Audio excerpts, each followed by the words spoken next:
जो जानवर आप देख के समझ भी नहीं पाएंगे ना ये क्या है, उसकी पूरी हिस्ट्री बता देगा। माशाल्लाह से ये भाई का टैलेंट है। असहाबे कैफ का था, वो जन्नत में जाएगा तो उसको भी एक इंसान की खाल पहना के जाया जाएगा।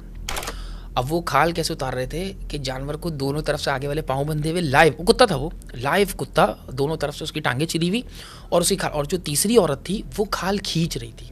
वो उनके ऊपर पानी की तरफ से अजाब आ जाता है और यही काम करते हैं और ये खाल उतार के जानवर को छोड़ देते हैं और ये सिर्फ खाल खाते हैं उस जानवर की। और इधर मामला ये होता है कि जादू टोना वही कर सकता है जिसको आपकी माँ को और आपकी माँ के नाम पता हो। इन्होंने वो थैलियाँ, अच्छा जब थैली फटी नहीं थी तब तक उनको लग रहा था मुश्किल से इस थैली के अंदर 1 पाव का वजन होगा, कुछ भी वजन नहीं, 1 पाव का वजन होगा मैटर। जब वो थैली फटी, वो खर्र करके सारी नीचे गिरी कीलें, तो उनको पता चला भाई तो इतनी सारी कीलें हैं। नॉर्मल समझ लो मैं हुडी पहने हुए और कैमरे को ऐसे झांक रहा हूँ, नॉर्मल कुछ भी नहीं। और एक नहीं, जितने शटर बजे थे वो सारी, और हर साइज मुख्तलिफ, मतलब हर कोई आके ना ऐसे देख के गया है, हर कोई आके क्या रखा हुआ है, क्या रखा हुआ है, क्या रखा हुआ है, देखे।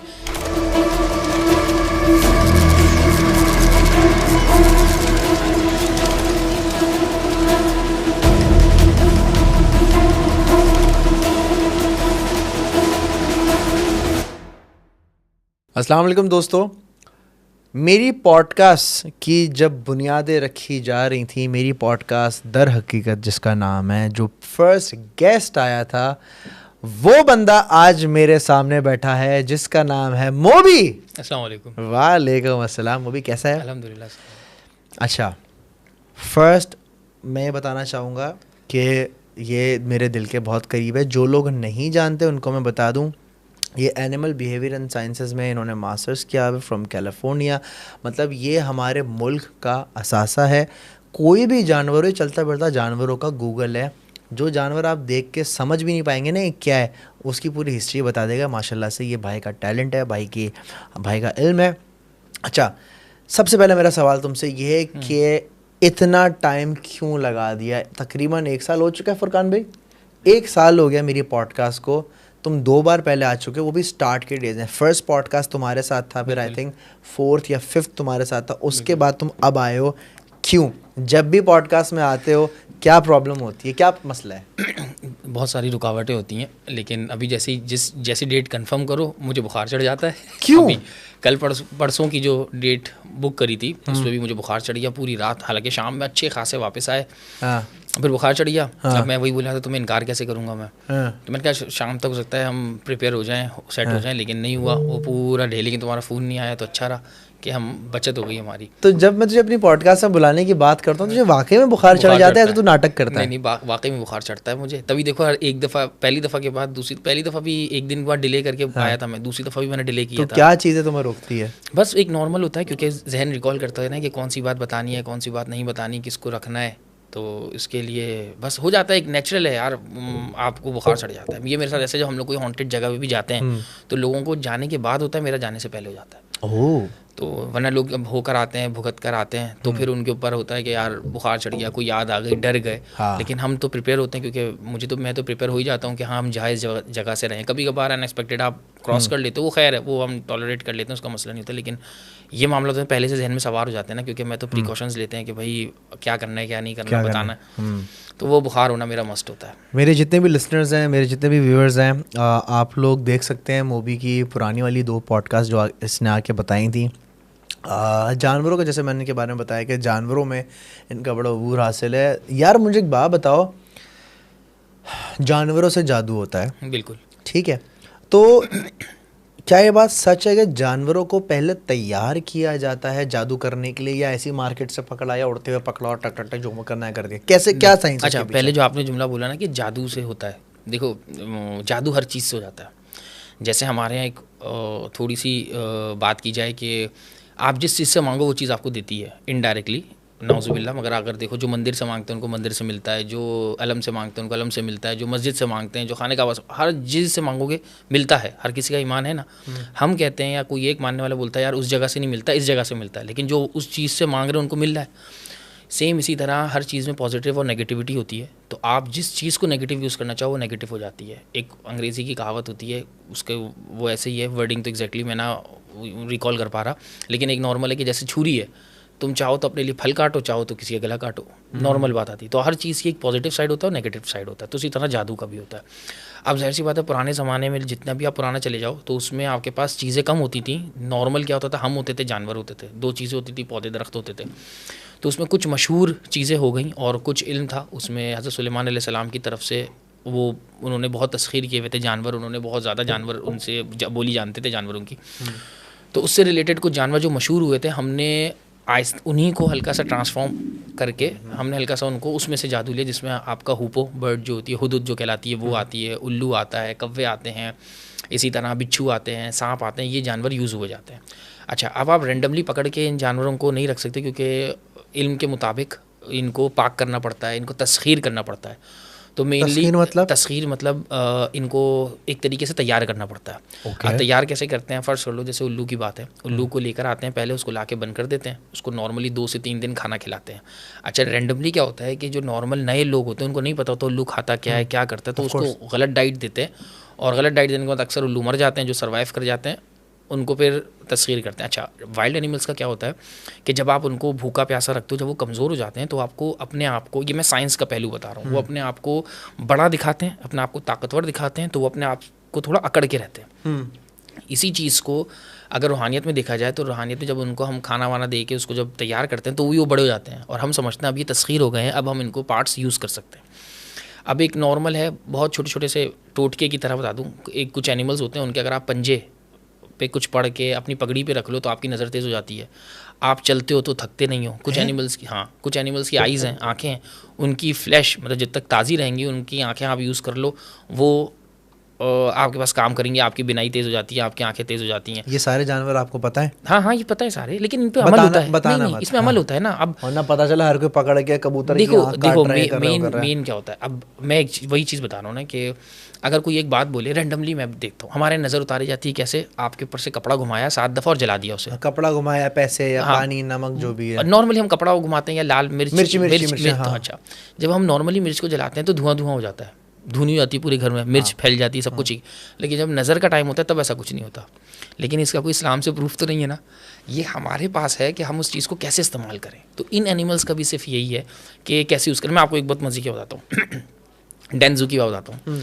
डेंजू में क्या हुआ कि हाँ बस रैंडमली, अच्छा इससे पहले क्या बताता हूँ, हैदरी और फेडरलबिया के बीच में एक स्कूल था, उनका ना ऐड बड़ा चलता था, केबल जिस दौर में थी, ठीक है, तो उसमें बड़ा ऐड चलता था कि भाई ये मॉन्टेसरी करके उस जू का बहुत, उस स्कूल का ऐड बहुत चलता था।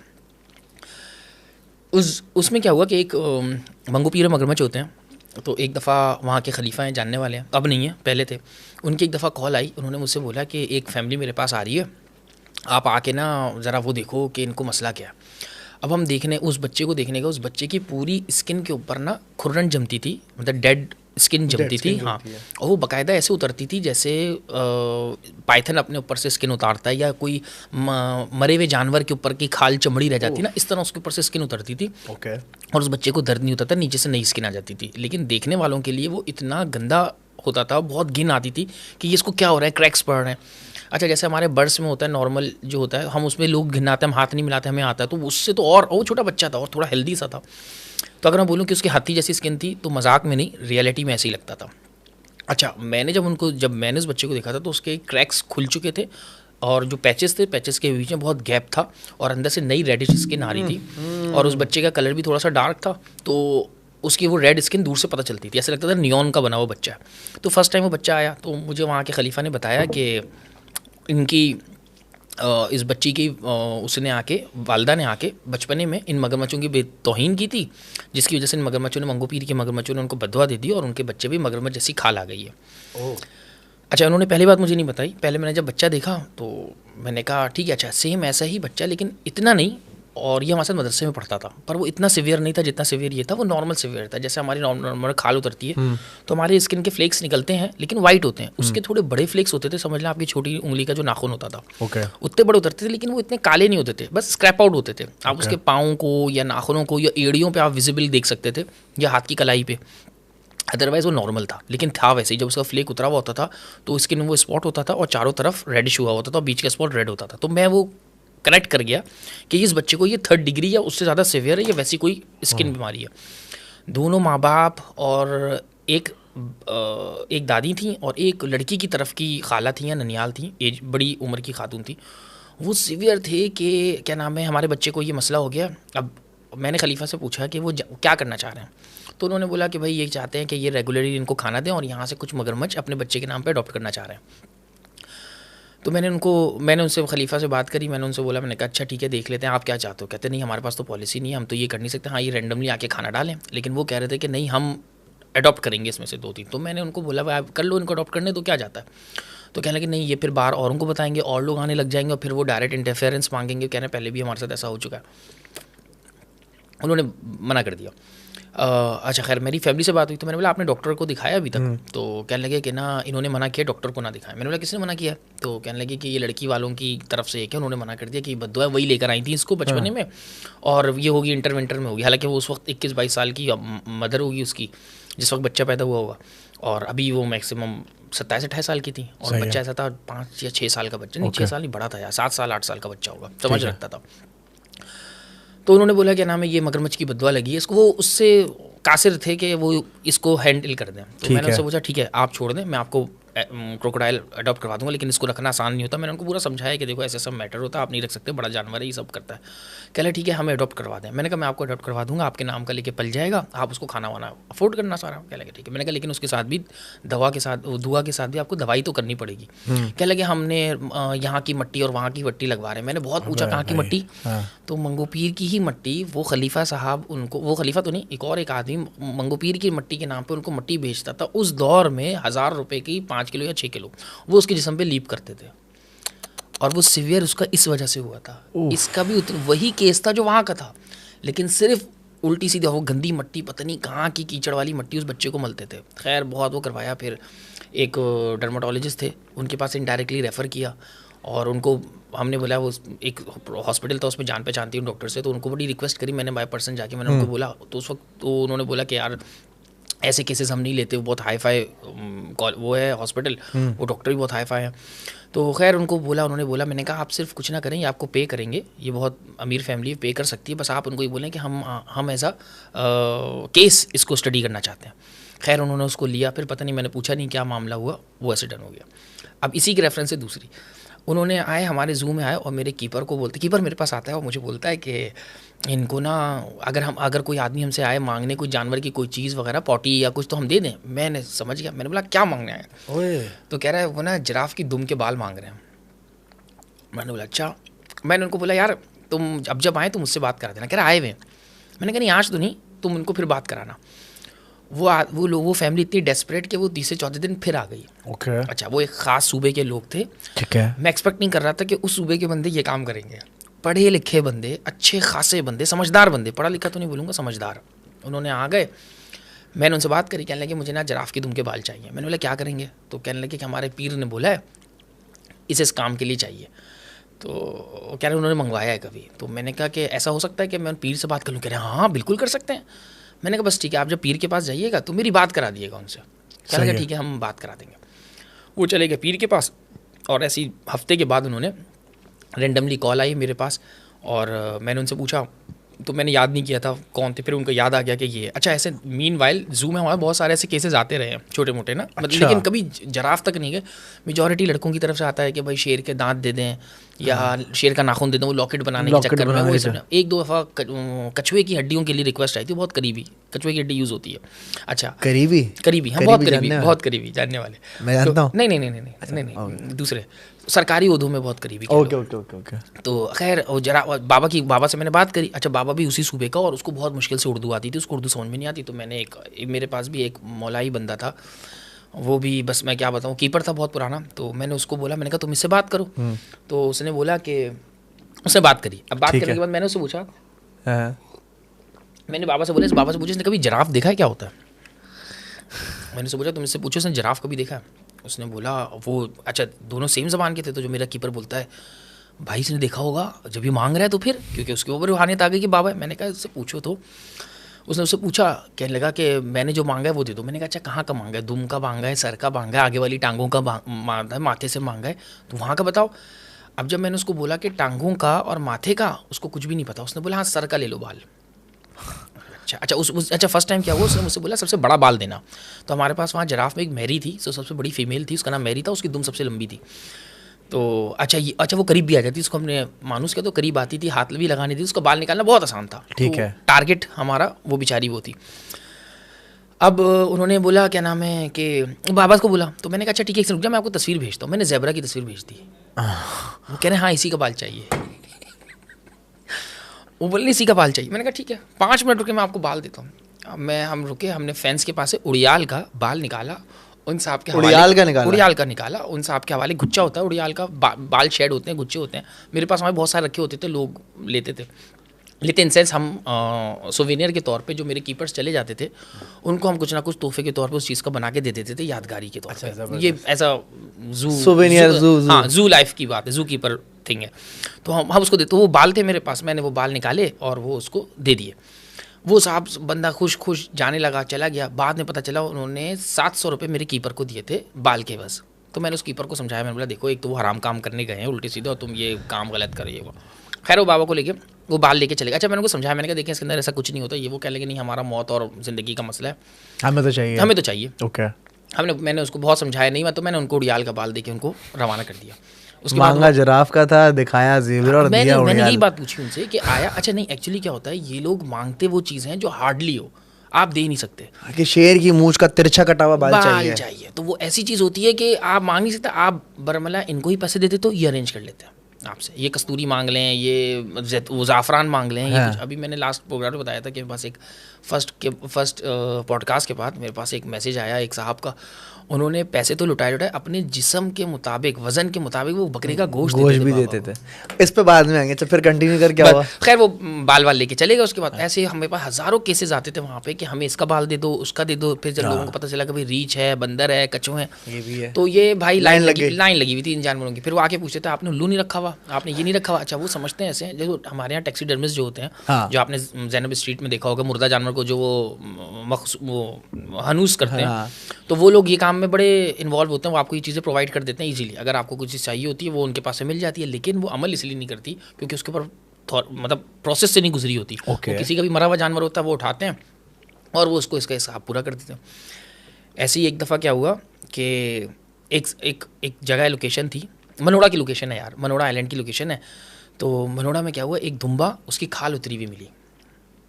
एक दुम्बे की एक खाल उतरी, वो दुम्बा पूरा साबित और उसकी खाल उतरी भी मिली। अच्छा। और वो कब्रिस्तान की रोड के अपोजिट साइड पे उसको फेंका गया। अच्छा उन दिनों क्या हुआ था कि ना चाइना हार्बर वाले काम कर रहे थे। सही। तो चाइना वाले क्या कर रहे थे, वो लोग वहाँ से समुंदर के जितने भी कोई टेढ़ी आड़ी मछली आती थी, जैसे ईल्स आती थी या कोई डॉग शार्क वगैरह आ गई, कोई और ऐसी चीज़ आ गई जो हम नहीं खाते, वो वहाँ के लोकल लोग पकड़ के चाइनीज़ को दे देते थे और चाइनीज़ लोग उसको कंज्यूम करते थे। फिर पता चला इन लोगों के कि यहाँ से कुत्ते भी गायब हो रहे हैं, चाइनीज़ कुत्ते भी लेके जा रहे हैं और वो भी इस्तेमाल हो रहे हैं, लोग इस्तेमाल कर रहे हैं। तो इसमें क्या हुआ, एक इन लोगों को एक दिन पता चला एक मेंढा है, एक बंदे का मेंढा था, उसकी खाल उतरी हुई मिली है और बिल्कुल साबित है, उजड़ी कुछ भी नहीं निकली उसकी, और ना उसको किसी जानवर ने खाया है, एज इट इज़ पड़ा हुआ है। अब लोगों के लिए कंसर्न था कि भाई दुश्मनी में इस दुम्बे को मार दिया। मेरे लिए कंसर्न था कि इसको रात में मार के अभी तक फेंका है, सुबह तक किसी ने जानवर नहीं निकाया ऐसे। जो अलार्मिंग शिट हो रहा था कि वहाँ पे तो कुत्ते इतने सारे हैं, वो तो आके फ़ौरन खाएंगे। सुबह सीगल्स बैठी होती हैं, वो आती हैं, वो खाती हैं, वो जानवर वैसे के वैसे ही पड़ा हुआ है। तो मेरे एक जानने वाले थे, हमने उनसे तस्करा किया। अच्छा वहाँ पे मेरे एक बहुत पुराने उस्ताद भी रहते थे जिनसे हमने मुर्गबाजी, कबूतरबाजी सीखी है, एक नए तरीके से सीखी थी, समझ लो नज़ल से, एडवांस लेवल जो सीखा था। क्योंकि समुंदर के किनारे आपको ये जानवर पालना अलग होता है। हम शहर में तो पाल लेते हैं, वहीं नमी नहीं होती, समुंदर में हवा तेज़ होती है, कबूतर उड़ाने में मसला होता है इस तरह। तो वो उनसे सीखा था। तो उनके रेफरेंस से पता चला कि भाई ये दुश्मनी है और ना ये इस तरह मारा गया। हमने बोला अच्छा यार ये मारा होगा।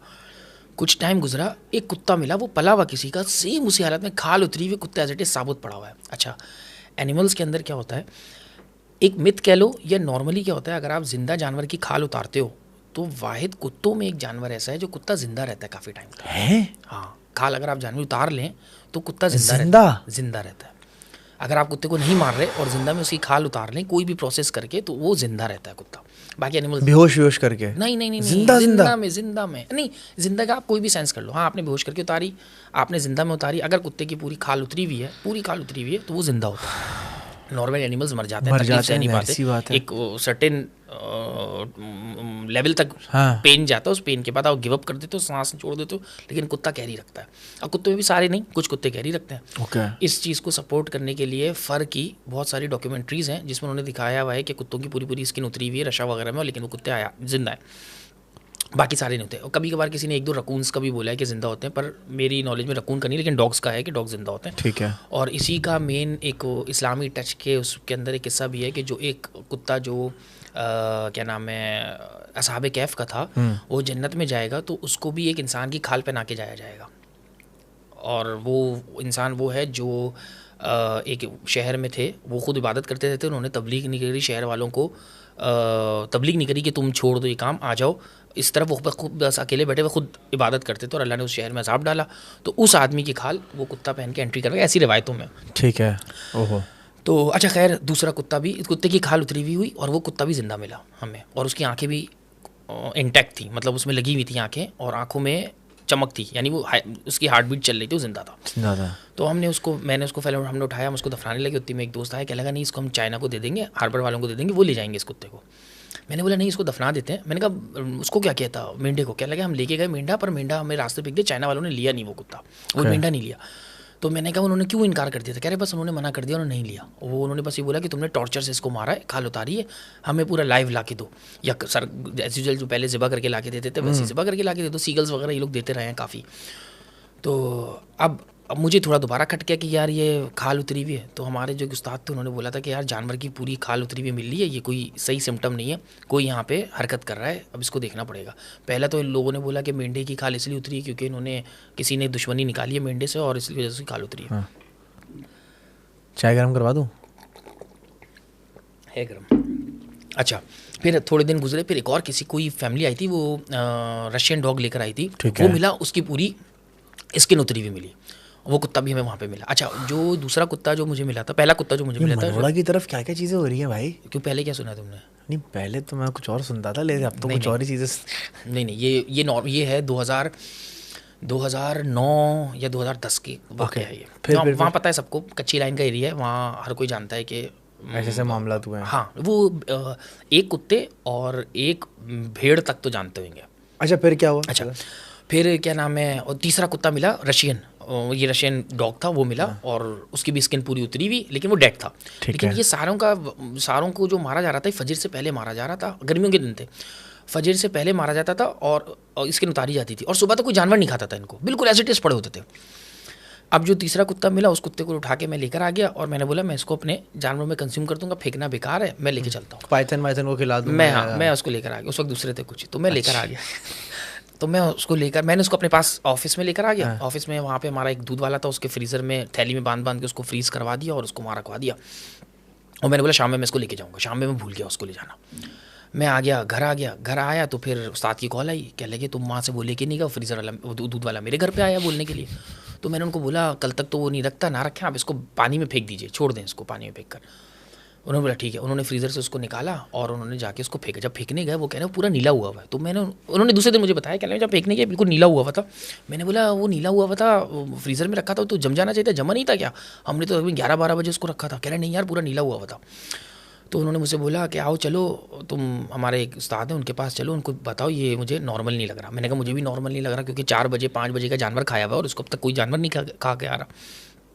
हमने उसको क्या नाम है, हम उनके पास गए तो उन्होंने बोला, तो वो कुछ तावीज़ ठंडे वंडे करने गए हुए थे समुंदर में, वो नॉर्मली लोगों के मज़ारों से लेते थे और वहाँ जाके तावीज़ ठंडे करते थे। हम उनके पास गए तो उन्होंने बताया, तो कहने लगे मैंने पहली दफ़ा ही बोल दिया था जब भेड़ मरा था कि भाई इन जानवरों को हाथ ना लगाओ, ये किसी का खाना पड़ा हुआ है, तुम लोग क्यों हाथ लगा रहे हो उसको? तो मैंने बोला कि मुझे भी शक हुआ था कि सुबह तक जानवर ने इसको खाया ही नहीं है, ये तो पड़ा हुआ है वैसे का वैसे ही। तो कहने लगे नहीं, ये जो पड़े इनको वहीं पर छोड़ कर आ जाओ, ये रिस्क है, खाएंगे ये।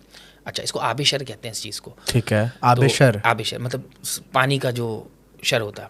उन्होंने बोला अच्छा मैंने अभी बता दिया, ये बाद में बता रहा था। खैर उन्होंने उसको छुड़वा दिया वहाँ पे कि इसको छोड़ दो। अब वो कुत्ते की लाश थी, हमने बोला इसको तो पानी में फेंक देते हैं। इन्होंने उसको पानी के साहिल में फेंक दिया। वो 8-9 दिन तक रोल होता रहा पानी में, वहीं पड़ा, वहीं सड़ा, वहीं सड़ के ख़त्म हो गया वो। लेकिन वहाँ से वो हटा नहीं, मतलब पानी उसको लेके नहीं गया, उसको बाहरी सैलाब मतलब साहिल में फेंकते रहे। अब ये थोड़े दिन गुजरे ही थे कि एक हट के पास एक कुत्ता लटका हुआ मिला। उसका कोई फैमिली आई अपने साथ कुत्ता लेकर आई, वो भी सेम रशियन डॉग था। सिर्फ उसकी गर्दन और पट्टा लटका हुआ है और नीचे से पूरा कुत्ता गायब है। पूरा कुत्ता गायब, सिर्फ उसकी गर्दन लटकी हुई थी। और रशियन रशियन साइमन जो होता है हमारा, एक रशियन डॉग्स जो होता है जो नॉर्मली लोगों के पास होता है, ये खास हमारे पास एक कम्युनिटी होती है वो पालती है उस कुत्ते को, नॉर्मल रखती है। उसकी सिर्फ गर्दन लटकी हुई, नीचे की बॉडी कुछ भी नहीं लटकी हुई। तो हम वहाँ पे हट्स पे टैक्सेस लेते थे, तो टैक्स लेके हट से वापस आ रहे थे, तो किसी ने बताया कि भाई वहाँ पे कुत्ता है और इसकी गर्दन लटकी हुई और नीचे से पूरा खाली है। गार्ड से पता किया, चौकीदार से पता किया, चौकीदार ने बोला ये फैमिली भूल गई थी, मैंने इसको बांधा था यहाँ पे, और इसकी सिर्फ गर्दन है, नीचे की कोई बॉडी नहीं है। वो मादा थी कुतिया। मैं उसको देखने गया, उसका सर वैसे ही, अब ये हादसा सुबह हुआ, उसका हेड में से वैसे ही खून टपक रहा है, कोई उसमें इंच भी फ़र्क नहीं आया उसके अंदर।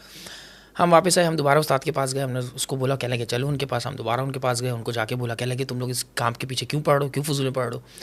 मैंने बोला कि यार वो एक रैंडमली गए थे, मैं तो जानवर के उसके लिए गया था। अच्छा, इन दिनों कैंटोनमेंट ने कुत्ते मार मुहिम चलाई थी। हमारी पाकिस्तान की एक बहुत बड़ी एक औरतों की एक ऑर्गेनाइजेशन है, पंजा उसका नाम है, इंग्लिश में ट्रांसलेट कर लेना।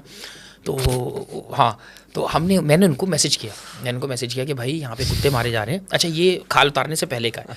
तो मैंने उनको मैसेज किया, मैंने कहा आप प्लीज़ आ जाएं और आके ना यहाँ बात कर लें। उस वक्त हमारा एक CEO वहाँ पे आया हुआ था और बहुत काबिल CEO था, लेकिन क्योंकि जब पब्लिक की डिमांड आती है तो कैंटोनमेंट या म्यूनसिपल कॉर्पोरेशन को कुत्ते मारने पड़ते हैं, रीज़न होता है उसका। तो उन्होंने उसको मारने के लिए, मारने से पहले मैंने उनको मैसेज किया, मैंने कहा आप आ जाएँ ऐसा ऐसा हो रहा है। उन्होंने नहीं, वो आई आके बस बिस्किट और ये चाय पी के चले गए, मज़े लेके चले गए कैंटोनमेंट के। मैं भी चाय पी लूँ। खैर, वो हमने उनको बुलाया कुत्ते के लिए, वो आके चले गए थे। तो अब रैंडमली मैं इसी सिनेरियो से इन कुत्तों के पीछे जा रहा था कि यार क्या, लेकिन एक दिमाग खटक रहा था कि यार कुछ गड़बड़ हो रही है इधर। खैर, वो कुत्ता लटका हुआ मिला। अब हम उस्ताद के पास, उस्ताद ने बोला तुम लोग को नहीं पढ़ो इस चक्कर के चक्कर, ये छोड़ दो, ये आबिशर आ रहा है, वो अपना हिसाब करके यहाँ से जा रहा है, तुम लोग इसके पीछे नहीं पढ़ो। बाद में हमें पता चला, कुछ टाइम बाद एक खोजी नहीं था, एक हमारा वहाँ पे एम्प्लॉई था, उसका बेटा था, वो वहाँ पे चोरियाँ करता था। ठीक है। वो एक दिन कूदा किसी के घर पे, वहाँ पे अच्छा वहाँ पे ना 3-4 गवर्नमेंट की ऑर्गेनाइजेशन, गवर्नमेंट के डिपार्टमेंट्स हैं, उनके ही घर हैं टोटल, मेजॉरिटी जो है मनोड़ा में उनके ही घर हैं। तो वो एक अलग हमारी सरकारी डिपार्टमेंट है, उसके घर की छत पे चढ़ा। वो छत पे चढ़ा था तार वार चोरी करने के लिए, कुछ समझे। उसने वहाँ पे देखा 2 औरतें मिलके, एक तीसरी औरत के साथ, 2 औरतें पूरी कंफर्म देखी उसने, 2 औरतों के साथ मिलके वो जानवर की खाल उतार रहे हैं। अब वो खाल कैसे उतार रहे थे कि जानवर को दोनों तरफ से आगे वाले पाँव बंधे हुए, लाइव कुत्ता था, वो लाइव कुत्ता, दोनों तरफ से उसकी टांगें चिरी हुई और उसकी खाल, और जो तीसरी औरत थी वो खाल खींच रही थी, कोई ब्लेड नहीं, कोई कुछ नहीं, कुछ डायरेक्ट खींच रही थी। ये वही देखता रहा। अब इसके अंदर वो आदमी ने काम किया, मैं बोलूँगा तो सारे पहचान जाते हैं जो भी देखेगा। वो चोरी करने के बाद अपनी निशानी वहाँ छोड़ता था, उसने वहाँ निशानी वो छोड़ी और वो वहीं सो गया, डर के मारे या बेहोश हो गया, सो गया। हाँ, वो वहीं सो गया। वो 2-3 दफ़ा भी ऐसा हुआ, वो चोरी की वारदात में ही सोता हुआ मिला, वो वहीं पे सो गया या बेहोश हो गया, वो जो भी हुआ ये हो गया। हाँ। जो ये बात हमें बता रहा था, उसने मुझे बोली कि क्या नाम है, इसने देखा है, इसने काम देखा है और इसने लाश भी देखी है जिसकी खाल उतरी। अच्छा, वो बिल्कुल उस कुत्ते की खाल उतार के बिल्कुल पीछे फेंका हुआ था, कुत्ता मरा हुआ था, जिंदा नहीं था, खाल उसके जिस्म में कोई भी नहीं थी। ये वहाँ का स्ट्रीट डॉग था, स्ट्रे डॉग था एक्चुअली, स्ट्रीट नहीं था, स्ट्रे डॉग था। उसने हमें बताया, उसने मुझे आके, मतलब मेरे वाले बंदे ने बताया कि भाई यार भाई ऐसा हो गया, एक और लाश मिली है और वहाँ पे ये मिला है, ये इसने देखा है अपनी आँख से। मैंने कहा तुम्हें कैसे पता इसने देखा? कह रहे ऐसे देखा, आप चले मैं इसकी हालत बताता हूँ। अच्छा, ये फैमिली ना गुलटेर कुत्ते पाल चुकी थी, इन्होंने गुलटेर कुत्तों में अच्छा मतलब शौक किया हुआ था। ज़्यादा कुत्तों का नहीं पता था, लेकिन गुलटेर की नस्लों का पता था इनको। ठीक है। मैंने इसको बुलाया, मैं इसके पास गए, हम उसके पास गए, इसकी तबीयत थोड़ी ख़राब थी, इसको बताया, कहने लगा मैं तो बात ही नहीं कर सकता, मैंने तो कुछ देखा ही नहीं है, मैंने तो ऐसा कुछ नहीं देखा। फिर बोलते बोला ऐसे करके खाल उतार रहे थे, ऐसे करके खाल उतार रहे थे उसकी। तो मैंने एक जगह पढ़ा था कि आबिशर के जो लोग होते हैं, जो पानी के जानवरों के ऊपर उल्टी सीधी हरकतें करते हैं, वो उनके ऊपर पानी की तरफ से अजाब आ जाता है और यही काम करते हैं, और ये खाल उतार के जानवर को छोड़ देते हैं, और ये सिर्फ खाल खाते हैं उस जानवर की, सिर्फ उतार के खाल खाते हैं, और ये फैलता नहीं रहता। वो जो 2 लड़कियां थी वो भी इन्वॉल्व हो जाती हैं, फिर जो तीसरी लड़की होती है वो भी इन्वॉल्व हो जाती है। और मैंने पहले सुना था बहुत पहले कि आबिशर का ये ऐसे काम होता है, और ये स्टार्ट ऐसे होता है जब आप जानवरों को तस्खीर करना स्टार्ट करते हैं और नहीं कर पा रहे होते, तो एट दी एंड यहाँ लेकर आते हैं। क्योंकि जब हम जानवरों को तस्खीर करते हैं, हम उसको लाइव में ही चीरते, फाड़ते, निकालते हैं, हमसे मतलब है करने वाले। हाँ। तो जब भी वो स्टार्ट करते हैं, वो सबसे पहले जानवर को अपने बेयर हैंड से ही चीरते हैं। हम कोई वेपन यूज़ नहीं कर सकते, चाकू छुरी तेज़ धार नहीं कर सकते। जब जानवर कमज़ोर हो जाता है, जब वो बड़ा हो जाता है, तो वो अपने मांस को, अपने जिस्म की खाल जो होती है उसका मांस छोड़ देती है। जब मैं अकड़ना स्टार्ट करूँगा तो मैं अपनी खाल फैलाऊंगा, तो मेरी खाल और गोश्त के बीच में स्पेस आ जाती है। ऐसा स्पेस जाती है, स्ट्रेच होती है, पर इससे उसको चीरना आसान होता है। तो साइंस ये है। और जब क्या नाम है उसको हम रूहानियत पे लेकर आते हैं, रूहानियत क्या है, ये तो शैतानियत पे लेके जाते हैं। जब शैतानियत पे लेके जाते हैं तो वो ये करते हैं, वो चीर रहे होते हैं उसको, और इन्होंने इन कुत्तों को, इन जानवरों को कुछ टाइम तक अपने पास भूखा प्यासा रखा होता है। अच्छा, यहाँ पे एक बात है कि मेंढा जब गायब हुआ था, अगर लेट सपोज मैं ये बात सोचता हूँ कि अगर दुम्बे को उठाया था, दुम्बा 1 दिन 2 दिन चोरी हो गया था, तो वो लोग कंप्लेन करते, तो दुम्बे के साथ उन्होंने ये मैटर नहीं किया था। दुम्बा जिस दिन उठाया उसी दिन उसको ये काम कर दिया। या उन कुत्तों के साथ भी उन्होंने यही किया कि रोज़ रोज़ रोज़ रोज़ करते रहे। क्यों? क्योंकि जिस दिन वो कुत्ता जिंदा मिला था, इसका मतलब है कि वो भूखा प्यासा नहीं था, उसको एट अ टाइम पकड़ के उसकी खाल उतारी और खाल खा गए उसकी। खाल तो सबकी खा गए, खाल तो किसी की भी नहीं मिली, खाल तो सबकी खाते हैं ये लोग, कुछ किसी को भी नहीं छोड़ते। तो खैर उसने वो बताते बोला, कह रहा है कि क्या नाम है, खाल ऐसे उतार रहे थे। तो फिर मैंने उससे ऐसे पूछा, मैंने खाल खा गए थे? तो मुझे लगा तुम्हें कैसे पता खाल खा गए, मुझे पलट के पूछ रहे। और फिर उठा और तो तेज़ चलते चलते वो चला गया वहाँ पे। नहीं, उसने बात बताई। जो मेरे साथ जो मेरा दोस्त था, वो मुझे बोलने लगा, वो एक्चुअली हमारे कुलीगी थे, वो बोलने लगा, कह रहा आपको कैसे पता था ये बात? मैंने कहा मैं तो रैंडमली पूछा, क्योंकि मैंने किसी को सुना था कि आबेशर का मामला ऐसे ऐसे होता है। तो कहने लगा कि कितना सीरियस है? मैंने कहा बहुत सीरियस है। मैंने कहा इनको जाके बताना पड़ेगा कि ये ऐसे करना है। तो खैर जिन साहब के पास हम जाते थे, हमने उनको बताया, कहने लगे आप लोगों ने कंफर्म देखा? मैंने कहा मैंने तो नहीं देखा, इसने देखा है, इसके पास जाना पड़ेगा। खैर उसके पास गए, उन 2 औरतों के पास भी गए वो लोग। फिर बाद में पुलिस का केस किया उन 2 औरतों का। हाँ, उन 2 औरतों का तो करवाया, लेकिन वो तीसरी औरत का नहीं पता चला। लेकिन इसके बाद भी काफ़ी टाइम तक कुत्ते वहाँ से मिलते रहे, मेरे ख्याल से 7-8 दफ़ा और कुत्ते मिले। लेकिन उन सबको पुलिस वालों ने या वहाँ के लोगों ने चाइना के हार्बर में डाल दिया, कि चाइना के हार्बरों के हवाले कर दिया। लेकिन वो सारे की सारा पड़ी नहीं, काफ़ी अरसे तक वो डेड बॉडीज़ वहाँ पे मतलब वहीं पड़ी नहीं, वो रुलते रुलते ख़त्म हुई, सड़कें भी नहीं गई, ना पानी ने उनको हज़म किया, वो सारी वहीं तबाह बर्बाद होती। आबेशर मतलब ये क्या हुआ फिर? ये मतलब ये पानी का क्या? पानी का सबसे बेसिक, अगर पानी को यूज़ करते हैं गलत तरीके से, तो सबसे बेसिक पानी का अजाब होता है एक तरीके का इंसान का। जो पानी को जैसे तस्वीर करते हैं हम परिंदों जानवरों को तस्वीर करते हैं, वैसे पानी को तस्वीर करने का बेसिक होता है। ये उस वक्त होता है, ये सबको नहीं होता। जब आप जानवर तस्वीर करते हो उसके बाद अपने हाथ धोते हो, तो जब हाथ धोने जाते हैं तो उसके लिए हमें ख़ास किस्म का पानी या एक ख़ास किस्म का पानी पड़ के उस पर हाथ धोने पड़ते हैं। लेकिन लोग क्या करते हैं, यार बहते समुंदर में धो लो, यार बहते समुंदर में धो लो।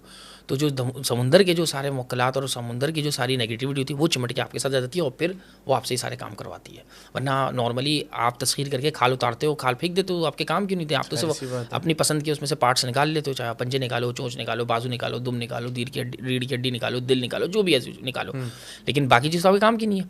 लेकिन उस चीज़ को फंसाने के लिए, उस चीज़ को प्रॉब्लम क्रिएट करने के लिए जो पानी जो होता है वो फिर आपको इस तरह मुलवाफ कर देता है, फिर आप उसकी स्किन खाते हो। और जब आप उस जानवर से अपना हिस्सा ले चुके हो तो उस जानवर की तस्खीर किसी काम की नहीं होती, वो फिर बेकार हो जाता है जानवर पूरा, और आपके नहीं जाता आगे। अच्छा, तुमने चोंच की बात की, इस बात में कितनी सच्चाई है कि कौवे की चोंच का इस्तेमाल, मैं किस तरीके से उसको बताऊँ, एनीवे कौवे की चोंच का इस्तेमाल किया जाता है अगर आपको किसी के साथ फिज़िकल होना हो, या कौवे मैंने इन ईजी वर्ड कौवे की चोंच का इस्तेमाल करना किसी की शलवार उतारने के लिए, ये टैग लाइन है बेसिकली। मैंने बताया ना, इनके हर पार्ट्स यूज़ होते हैं, अब वो लिंकअप होते हैं। अब कौवे की चोंच की बात है, जब कौवा चोंच से क्या करता है, चीर फाड़ करता है ना। आप किसी की इज्जत के साथ क्या कर रहे हो, चीर फाड़ कर रहे हो। इनके एक एक पॉइंट्स यूज़ होते हैं, वो हम यूज़ करते हैं। देखो मैंने आपको क्या बोली, आप जिस चीज़ से मांगोगे वो चीज़ आपको मिलेगी। अगर मैं आज एक काली बिल्ली से मांगने लग जाऊँ, वो देगी मुझे, वो नहीं देती, देता तो अल्लाह ही है बेशक। लेकिन मेरा ईमान तो ये हो गया ना, यहाँ से मिल रहा है। कोई जैसे हमारे एक साहब हैं, वो हर जब भी ट्रैवल करते हैं वो सदका देते हैं बकरों का। उनका ईमान है वो सही सलामत इसलिए वापस आ जाते हैं क्योंकि वो सदका दे के निकलते हैं, और वो सदके में बकरे ज़िबा करते हैं। और बकरे ज़िबा नहीं करने चाहिए सदके में, नॉर्मली ये बुरी बात है, नहीं करना चाहिए। और वो जो हम बकरी सदके की ज़िबा करते हो तो छोटे छोटे बच्चे ज़िबा कर देते हैं, वो तो किसी काम के नहीं होते, तो ये गलत काम है। लेकिन लोग कर, अब उनका ईमान क्या है, क्योंकि वो सफ़र से इसलिए सही सलामत वापस आते हैं, क्योंकि उन्होंने बकरे सदके में ज़िबा किया होता है। तो ऐसी रैंडमली ये नॉर्मल है, आप कुछ भी किसी चीज़ से मांगोगे, इसी तरह जादू के अंदर भी है। आप किसी भी चीज़ से जादू मतलब जैसे ये भी होता है कि फॉर एग्जांपल लोग घर में गिदड़ सिंगी जो रखते हैं, तो गिदड़ सिंगी ओरिजिनल में तो कुछ भी नहीं होता ना। तो गिदड़ सिंगी दोबारा ऑन ने भी आगे क्लियर किया था, गिदड़ सिंगी क्या होता है। लोग मैंने बहुत सारे लोग देखे हैं कि जानने वाले बोलते हैं यार गिदड़ सिंगी अगर मिल जाए ना, जैसे कुछ लोग होते हैं यार फलाने के पास गिदड़ सिंगी है ओरिजिनल, और उनके तो बेड़ा पार हो गया, उनके पास तो इतनी प्रॉपर्टियाँ आ गई, इतना सेट हो गया घर, पैसे आ गए। ये क्या सीन होता है गिदड़ सिंगी का? ये भी फेक ईमान? ये हाँ क्या? हाँ सब फेक है। पहली बात ये, एक बात याद रखना, मैं एक एनिमल सर्कल के हवाले से एक बात करता हूँ। पाकिस्तान बना भी नहीं था, एक अंग्रेज़ आया, गोरा आया, वो पाकिस्तान के सारे एनिमल्स के नाम एक बुक पे लिख के चला गया। ओके, ठीक है, कब? जब पाकिस्तान बना नहीं था। सही, ठीक है, बर्ड्स ऑफ पाकिस्तान की बुक है, मैमल्स ऑफ पाकिस्तान की बुक है, वो लिख के चला गया ना। तो गोरा हमसे रिसर्च में ना 800 साल आगे है। ट्रू। ठीक है, मैं एक बात नॉर्मली बोलता हूँ कि खुदा रसूल के बाद ना मेरा ईमान तो गोरों पर है। हाँ, अल्लाह, लिटरली बता रहा हूँ ना। उनकी वजह क्या? उस सही काम में उनके। देखो, गोरा अगर कहता है कि दूध पीने से ये होता है तो होता है, क्योंकि उसकी रिसर्च है। अगर वो ये बोले कि हाँ शराब पीने से होता है, नहीं, वो मेरे इस्लाम से कॉन्फ्लिक्ट कर रहा है, तो मैं मान जाऊँगा। लेकिन उसका जो रिसर्च वर्क है वो आपसे बहुत एडवांस है। अगर गीदड़ सिंगी में कोई काम होता तो उस वक्त गोरों के पास होती, बस। और गीदड़ सिंगी होती क्या है? आज नॉर्मली क्या होता है, गीदड़ सिंगी कुछ नहीं होती, एक और सिंदूर खाती है। हाँ, सिंदूर में रहती है ना वो। एक नॉर्मली देखो, असल में क्या है, बाल हो गए, नाखून हो गए, इनमें कुछ टाइम तक ताकत होती, बढ़ते रहते हैं। अगर तो अपना बाल काट के कहीं रख दो हिफाजत से, वो थोड़े टाइम तक बड़ा होगा, उसमें रुक नहीं जाता, वो थोड़े टाइम तक बड़ा होता है। नाखून भी इसी टाइम, क्योंकि डेड सेल है ना, नाखून भी डेड सेल है, वो थोड़े टाइम तक उसके अंदर आती है, वो थोड़े दिन तक बड़ी हो जाती है, उससे कोई फ़र्क नहीं पड़ता। नॉर्मली क्या होता है, इसमें गीदड़ सिंगी की दो रियल में ये होता है कि गीदड़ जब एक दूसरे को काटते हैं या लड़ते भिड़ते हैं तो दिमाग में कोई सुराख हो जाता है, दिमाग में उनका एक ज़ख़म हो जाता है। सही। वो ज़ख़म जो हीलअप होता है तो वो एक ऊपर थोड़ा सा उसका गोश्त ऊपर से आ जाता है। स्कल है ना, स्कल के आसपास कहीं सुराख हो जाए, उनका दांत एक दूसरे में लग जाए तो वो हीलअप होता है, तो वहाँ पे वो खला, हड्डी की तो खला रहती है, गोश्त वहाँ से ऊपर रहता है। आपने काफ़ी लोग देखेंगे, हमारे एक एक्टर भी हैं जिन्होंने हेयर ट्रांसप्लांट कराया था, उनके ऊपर से साजिद हसन जी वो हो गया था, उनकी स्कल बाकी थी पर गोश्त कैसा हो जाता है, तो वहाँ आपके सर के ऊपर जिसको भी चोट लगती है उसका गोश्त नीचे से ऊपर आने लगता है, बढ़ता रहता है। तो गीदड़ सिंगी में यही होता है, पहला। दूसरा, कभी कभार गीदड़ों के सर में ट्यूमर हो जाता है, और जहरीली चीज़ खा ली, कोई चीज़ खा ला, उनके घर में उनके सर के ऊपर ट्यूमर हो जाता है और वहीं स्कल के बीच में से एक दाना बाहर निकल आता है। ओके। और नॉर्मली जो होता है वो आपस में एक दूसरे की मीटिंग बाइट से होता है। नॉर्मली जो होता है वो दाना बाहर रहता है। पुराने ज़माने में जब लोग मरते थे वो निकाल के लेकर आ जाते थे, जैसे सांप का मन का मशहूर हो गया, इसी तरह कुछ एनिमल्स में, एक्जॉटिक एनिमल्स की चीज़ें ये मशहूर हो जाती हैं और वो फिर आगे कंटिन्यू रहती हैं। तो इसी तरह ये गीदड़ सिंगी मशहूर हो गई, किसी ने अपने पास रख ली होगी, उसने उसके बाद जब से आई होगी तो वो पुराने ज़माने के आदमियों को बोलता होगा, देखो जब से मेरे पास ये आई है मेरी किस्मत लग गई। अब मैं इसी हवाले से एक बात करता हूँ, बड़ी मज़े की। मेरा ईमान ख़राब हो गया मतलब इस बात में ना। अच्छा, नॉर्मली क्या है, मैं एनिमल्स की फ़ाइटिंग के ख़िलाफ़ हूँ, मैं नहीं करता, लेकिन एक चीज़ होती है कि तुम्हारे पास थॉरोब्रेड घोड़ा आ गया, जब तक तुम उसको दौड़ाओगे नहीं तुम्हें क्या पता चलेगा। आगे तुम्हें नस्ल बनानी है, नस्ल रखनी है आगे। हाँ, हॉर्स रेसिंग जो अनएथिकल होती है मैं उनके खिलाफ हूँ। घोड़े को फ्री स्पीड पे दौड़ना चाहिए, वो दौड़े, पर जो हम गलत करते हैं, इसी तरह हर चीज़ की एक पैमाना होता है नापने का, नस्ल का पैमाना होता है। इसी तरह मेरे पास एक कीपर आया, वो क्रिश्चियन से था और उसके पास क्या नाम है, वो मुर्गे लड़ाता था। ठीक है। अच्छा, आप अगर मुर्गे लड़ाने, कुत्ते लड़ाने वालों को डायरेक्ट बोलो यार नहीं लड़ाया करो, वो आपसे कट जाएगा, वो आपसे बात नहीं करेगा, वो चला जाएगा। अब वो मुझे मुर्गे लड़ाता था और उसका भाई भी लड़ाता था, वो भी लड़ाता था, and they are too good in लड़ाने में, मतलब अच्छा लिमिट क्रॉस थी। अच्छा, मैंने एक दो दफ़ा उनके मुर्गे देखे, मुर्गे कोई ख़ास नहीं थे, मुर्गे टके के ख़ास नहीं। मैंने बोला यार ये इन मुर्गों को कैसे लड़ा लेते हैं, पर वो बताया कि भाई आज इतना जीता। और मैंने कहा अच्छा भाई जीतते रहते हो तुम। फिर पता चला कि भाई उनका एक जानने वाला एक है, वो एक वर्दी पहनता है और वो उनका टीचर है और उसने इन लोगों को लड़ाना सिखाया। सही। मैंने बोला मिलवाओ कभी, तो उसने मिलवा दिया उनसे। अब वो उस बंदे की समझ बिल्कुल अलग, वो बिल्कुल आउट ऑफ, वो न्यू मॉडर्न स्टाइल का बंदा, और वो टेक्निकली एनिमल अब्यूज़ के अंदर इसके अंदर इन्वॉल्व। तो मैंने उसको समझाया, कहने लगा यार बस कभी कभार शौक करता हूँ मैं, और उसका वडेरों वाला शौक था। अब एक बार क्या हुआ, उसने क्या किया, इसमें एक होती है मरसट, मतलब आप अपना एनिमल लेकर आओगे, मैं अपना एनिमल लेकर आऊँगा। अच्छा, ये लोग अपने एरिया में बदनाम हो गए थे, कोई इनसे लड़ाता नहीं था। इसने मुझसे बोला मेरे भाई के पास गीदड़ सिंगी है, हम इसलिए मुर्गे जीतते हैं। अच्छा, हाँ, इसे बोला हमारा गीदड़ सिंगी है, हम मुर्गे इसलिए जीतते हैं। एक दिन इनका मुर्गा हार गया। अच्छा, हार क्यों गया, वो भी एक रीज़न था, सॉलिड रीज़न था उसका, उससे मुर्गा हार गया। और ये बोला देखो उस दिन मेरा भाई जो वो गीदड़ सिंगी नहीं लेके गया। मैंने उस वक्त इसको चोट करी, मैंने कहा तो दिमाग सही है, ये क्या तुम गीदड़ सिंगी के पीछे पड़ते हो। लेकिन यहाँ कॉन्फ्लिक्ट क्या, क्योंकि वो क्रिश्चियन था तो मैं उसको इस्लामी पॉइंट ऑफ व्यू से तो बोल नहीं सकता था। खैर मैंने उसको बोला, मैंने कहा कुछ भी नहीं होता, तुम लोग अच्छे लड़ाते हो, तुम लोग मुर्गों की पहचान है, ये वो करके तुम्हारा टैलेंट है तुम्हारा वो। अच्छा, मैं यही रखूँगा कि वो ये करता था और उसकी सोच ये थी कि ये लड़ता था। जबकि अब दूसरी बात, अब क्या हुआ, मरसट में क्या होता है, आप अपना मुर्गा लेकर आए, मैं अपना मुर्गा लेकर आया।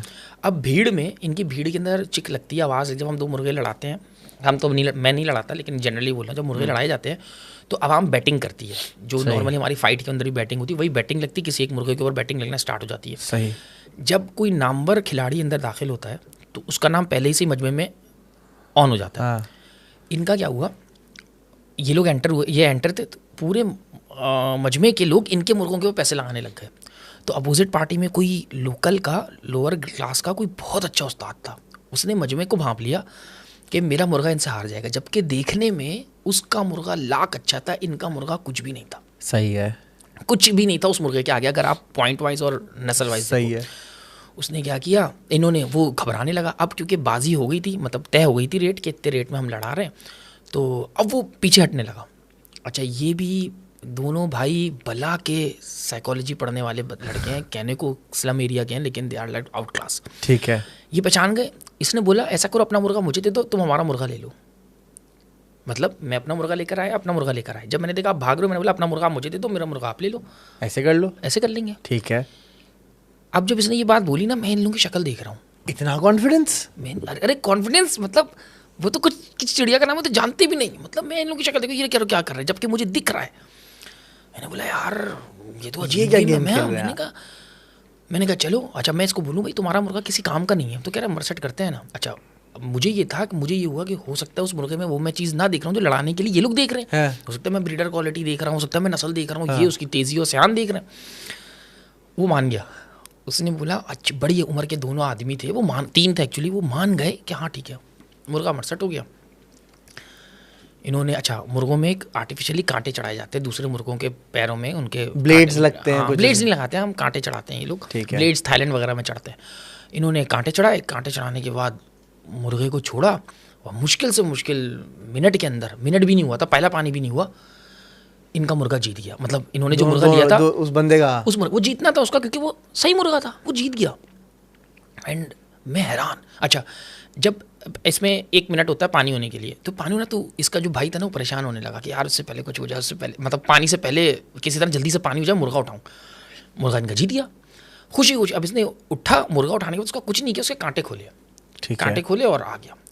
अब मैं देखता रहा। अच्छा, इसके कांटे बांधने में, जब कांटे चढ़ाने में मुझे थोड़ा सा फील हुआ कि ये कुछ गड़बड़ है, नॉर्मल इस तरह नहीं चढ़ाते ये जिस तरह चढ़ा रहा है, लेकिन उसने चढ़ा लिए थे। 3-4 दिन गुजरे, इसने दोबारा फाइट के लिए एक मुर्गा लेकर आया, रैंडमली मुर्गा। मैंने बोला ये कौन सा मुर्गा है? कह रहा है ये लड़ाने का है। मैंने कहा ये काम नहीं आएगा। कह रहा है कैसे नहीं काम आएगा, आप देखिएगा काम आएगा। मैंने कहा नहीं आएगा काम। कह रहा काम आएगा। इस फाइट के बाद से मेरा ईमान ही उड़ गया कि मुर्गों की कोई नस्ल होती है। okay. मैं तो मानता ही नहीं। मैं कहता तुम कोई सा भी मुर्गा ला के दो, अगर उसको लड़ाना पड़ता है मैं इनके हवाले करूँगा, लड़ा देंगे। ठीक है। उन्होंने क्या किया, दोबारा वो मुर्गा लेकर आया, वो ये अजीब सा मुर्गा लेकर आया। सामने वाला मुर्गा मुझे पता है वो बेहतरीन मुर्गा, इनके मुर्गे से बिल्कुल कट। अब देखो पहले वाला मुर्गा भी इनका बेकार था। सही है, इन्होंने एक्सचेंज मार लिया था। ये वाला मुर्गा भी इनका बेकार, जो मेरे हिसाब से किसी सूरत भी फाइटिंग के लिहाज में नहीं था। फर्ज कर लो इन्होंने अगर मुझे मुर्गे दिखाए हों फाइटिंग वाले 10 मुर्गे, 10 मुर्गों में से सिर्फ मैंने 3 मुर्गे पास किए होंगे, बाकी 7 मुर्गे मैंने टर्रे करार दिए। मैंने बोला ये लड़ भी नहीं सकते, फेल है। लेकिन इनका था, इनकी ये लड़ा रहे थे, जीत रहे थे ये लोग। अच्छा, फिर अब वो जो मुर्गा है, अब मैंने उसको बोला यार ये बेकार मुर्गा नहीं करेगा फाइट। कह रहा है भाई देखना अब देखना। अब ये लोग सामने नहीं आए, इन्होंने एक बच्चे के हवाले किया। अच्छा, वहाँ पे सब मजमे में सारे लोग इसको जानते थे। चाहिए अपने इलाके से बहुत दूर, पिछली लड़ाई इन्होंने अपने इलाके के पास की थी, बहुत दूर कर रहे थे।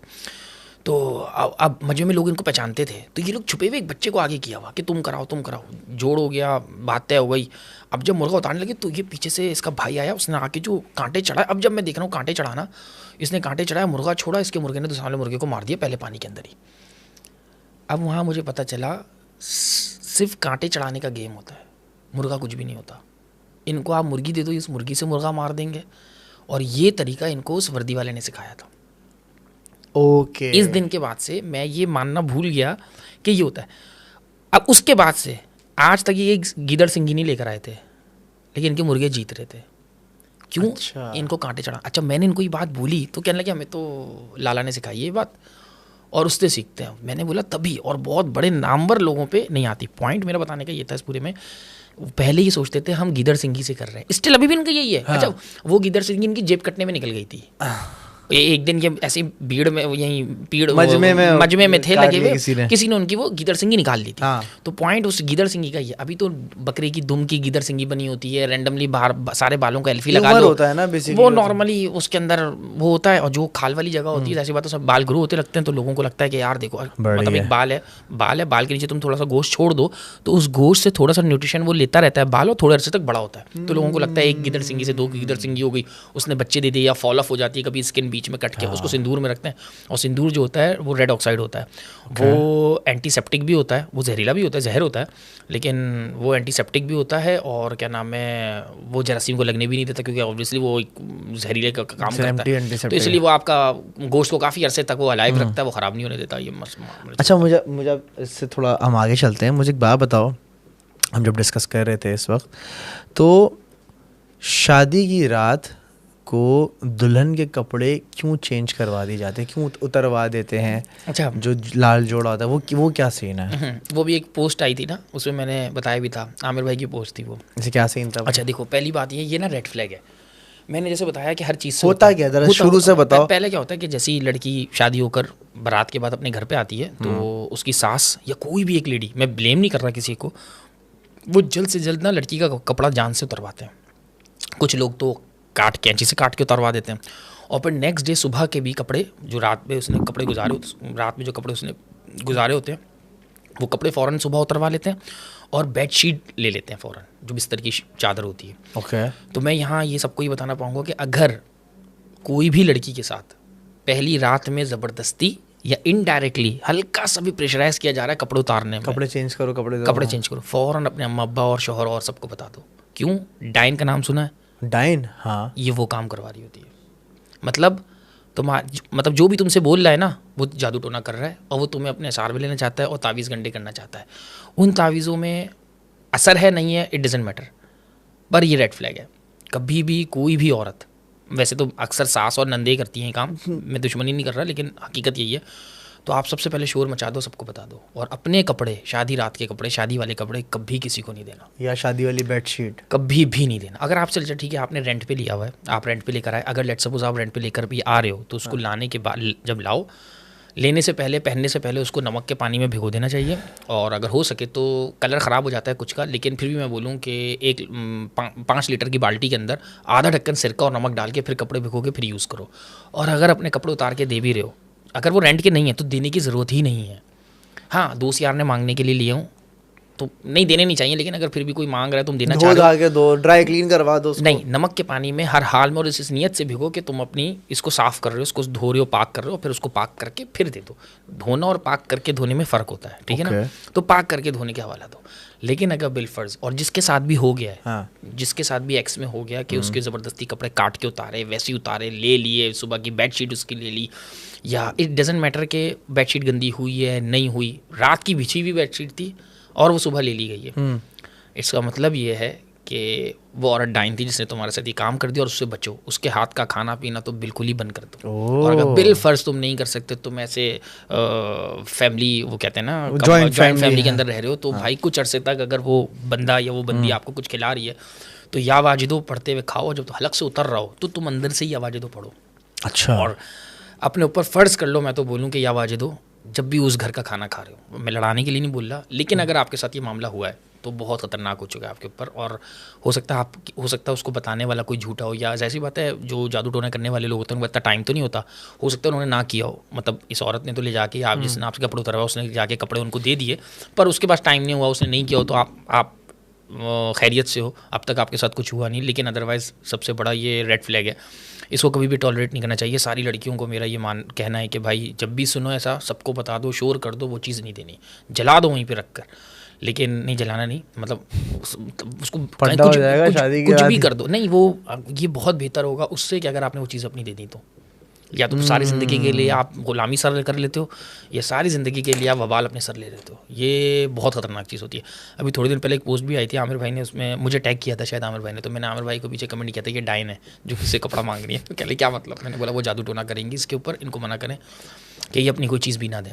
चाहे कुछ भी हो जाए, ये चीज़ें अपने पास संभाल के नॉर्मली हमारे घर में यार हमारी अम्मा नानी सबकी पड़ी रही हैं। और नस्ल अच्छा, जैसे कहते हैं ना कि अपने पुराने कपड़े जो कज़नों में ना दो, या उनको अब देखो कज़न्स में ना दो। नहीं, पॉइंट ये है ना कि वैसे तो नॉर्मल दे देने चाहिए, कोई इशू नहीं, लेकिन कोई उसको मिसयूज़ कर रहा है तो फिर।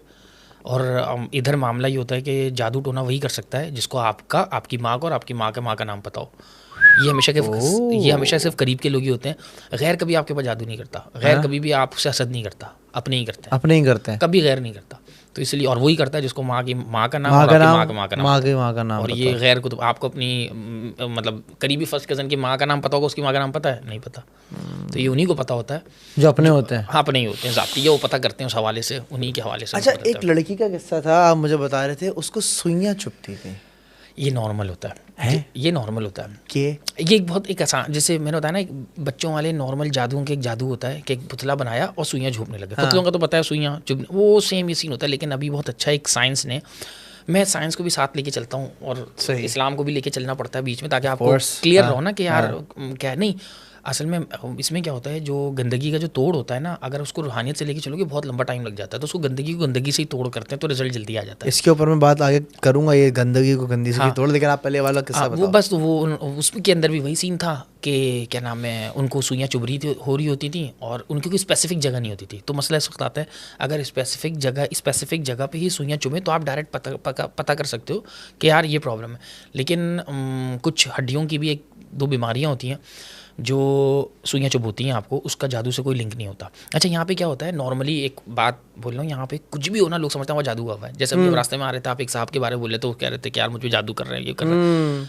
99% किसी पे भी नहीं होता, 1% होता है। लेकिन 99 लोग समझते हैं हमारे ऊपर हो रहा है, वो इसी के असर डिप्रेशन में चले जाते हैं, इसी के असर वो हर चीज़ को उससे लिंक कर लेते हैं, हर चीज़। जैसे मैंने आपको बताया कि उन्होंने गीदड़ सिंगी रखी थी, तो वो हर खुशी जो है वो गीदड़ सिंगी की ही वजह से वो एक्सेप्ट। इसी तरह कुछ लोग होते हैं, मेजॉरिटी लोग हैं, वो कहते हैं हर चीज़ हमारी जादू की वजह से हो रही है, हमारे पास जादू की, और लोग पैसा बनाते हैं, लोग कराते, तो ये नॉर्मल चीज़ में होती है।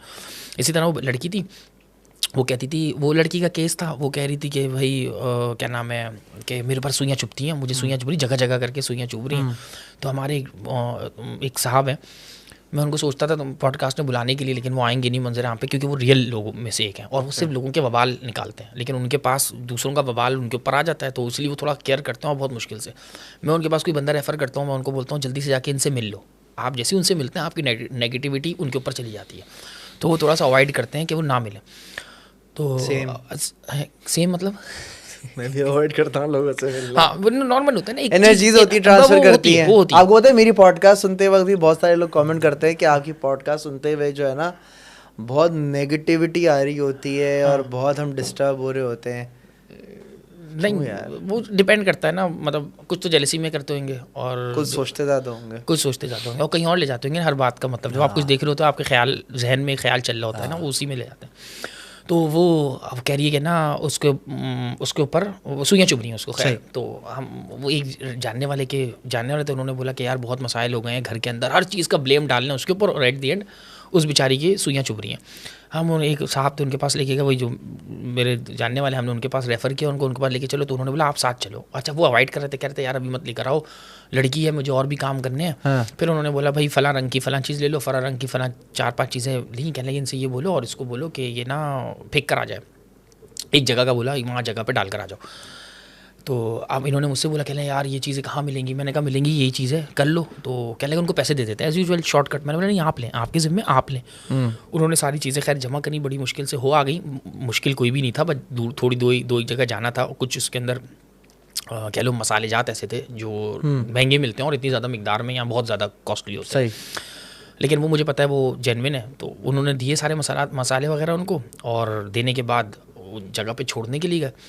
जब छोड़ने के लिए गए और जब क्या नाम है उस लड़की के हाथ से ही छुड़वाना था, जब वो छोड़ने के लिए जा रही तो कह रही है कि मेरी तो टांगें सीधी गई हैं, मैं तो उतर ही नहीं पा रही। इन्होंने बोला नहीं उतरना, मैं भी साथ था लेकिन मैं अपनी बाइक पे था। तो मैंने बोला नहीं उतरो, जाओ और इसको फेंक कराओ, डालो सारा।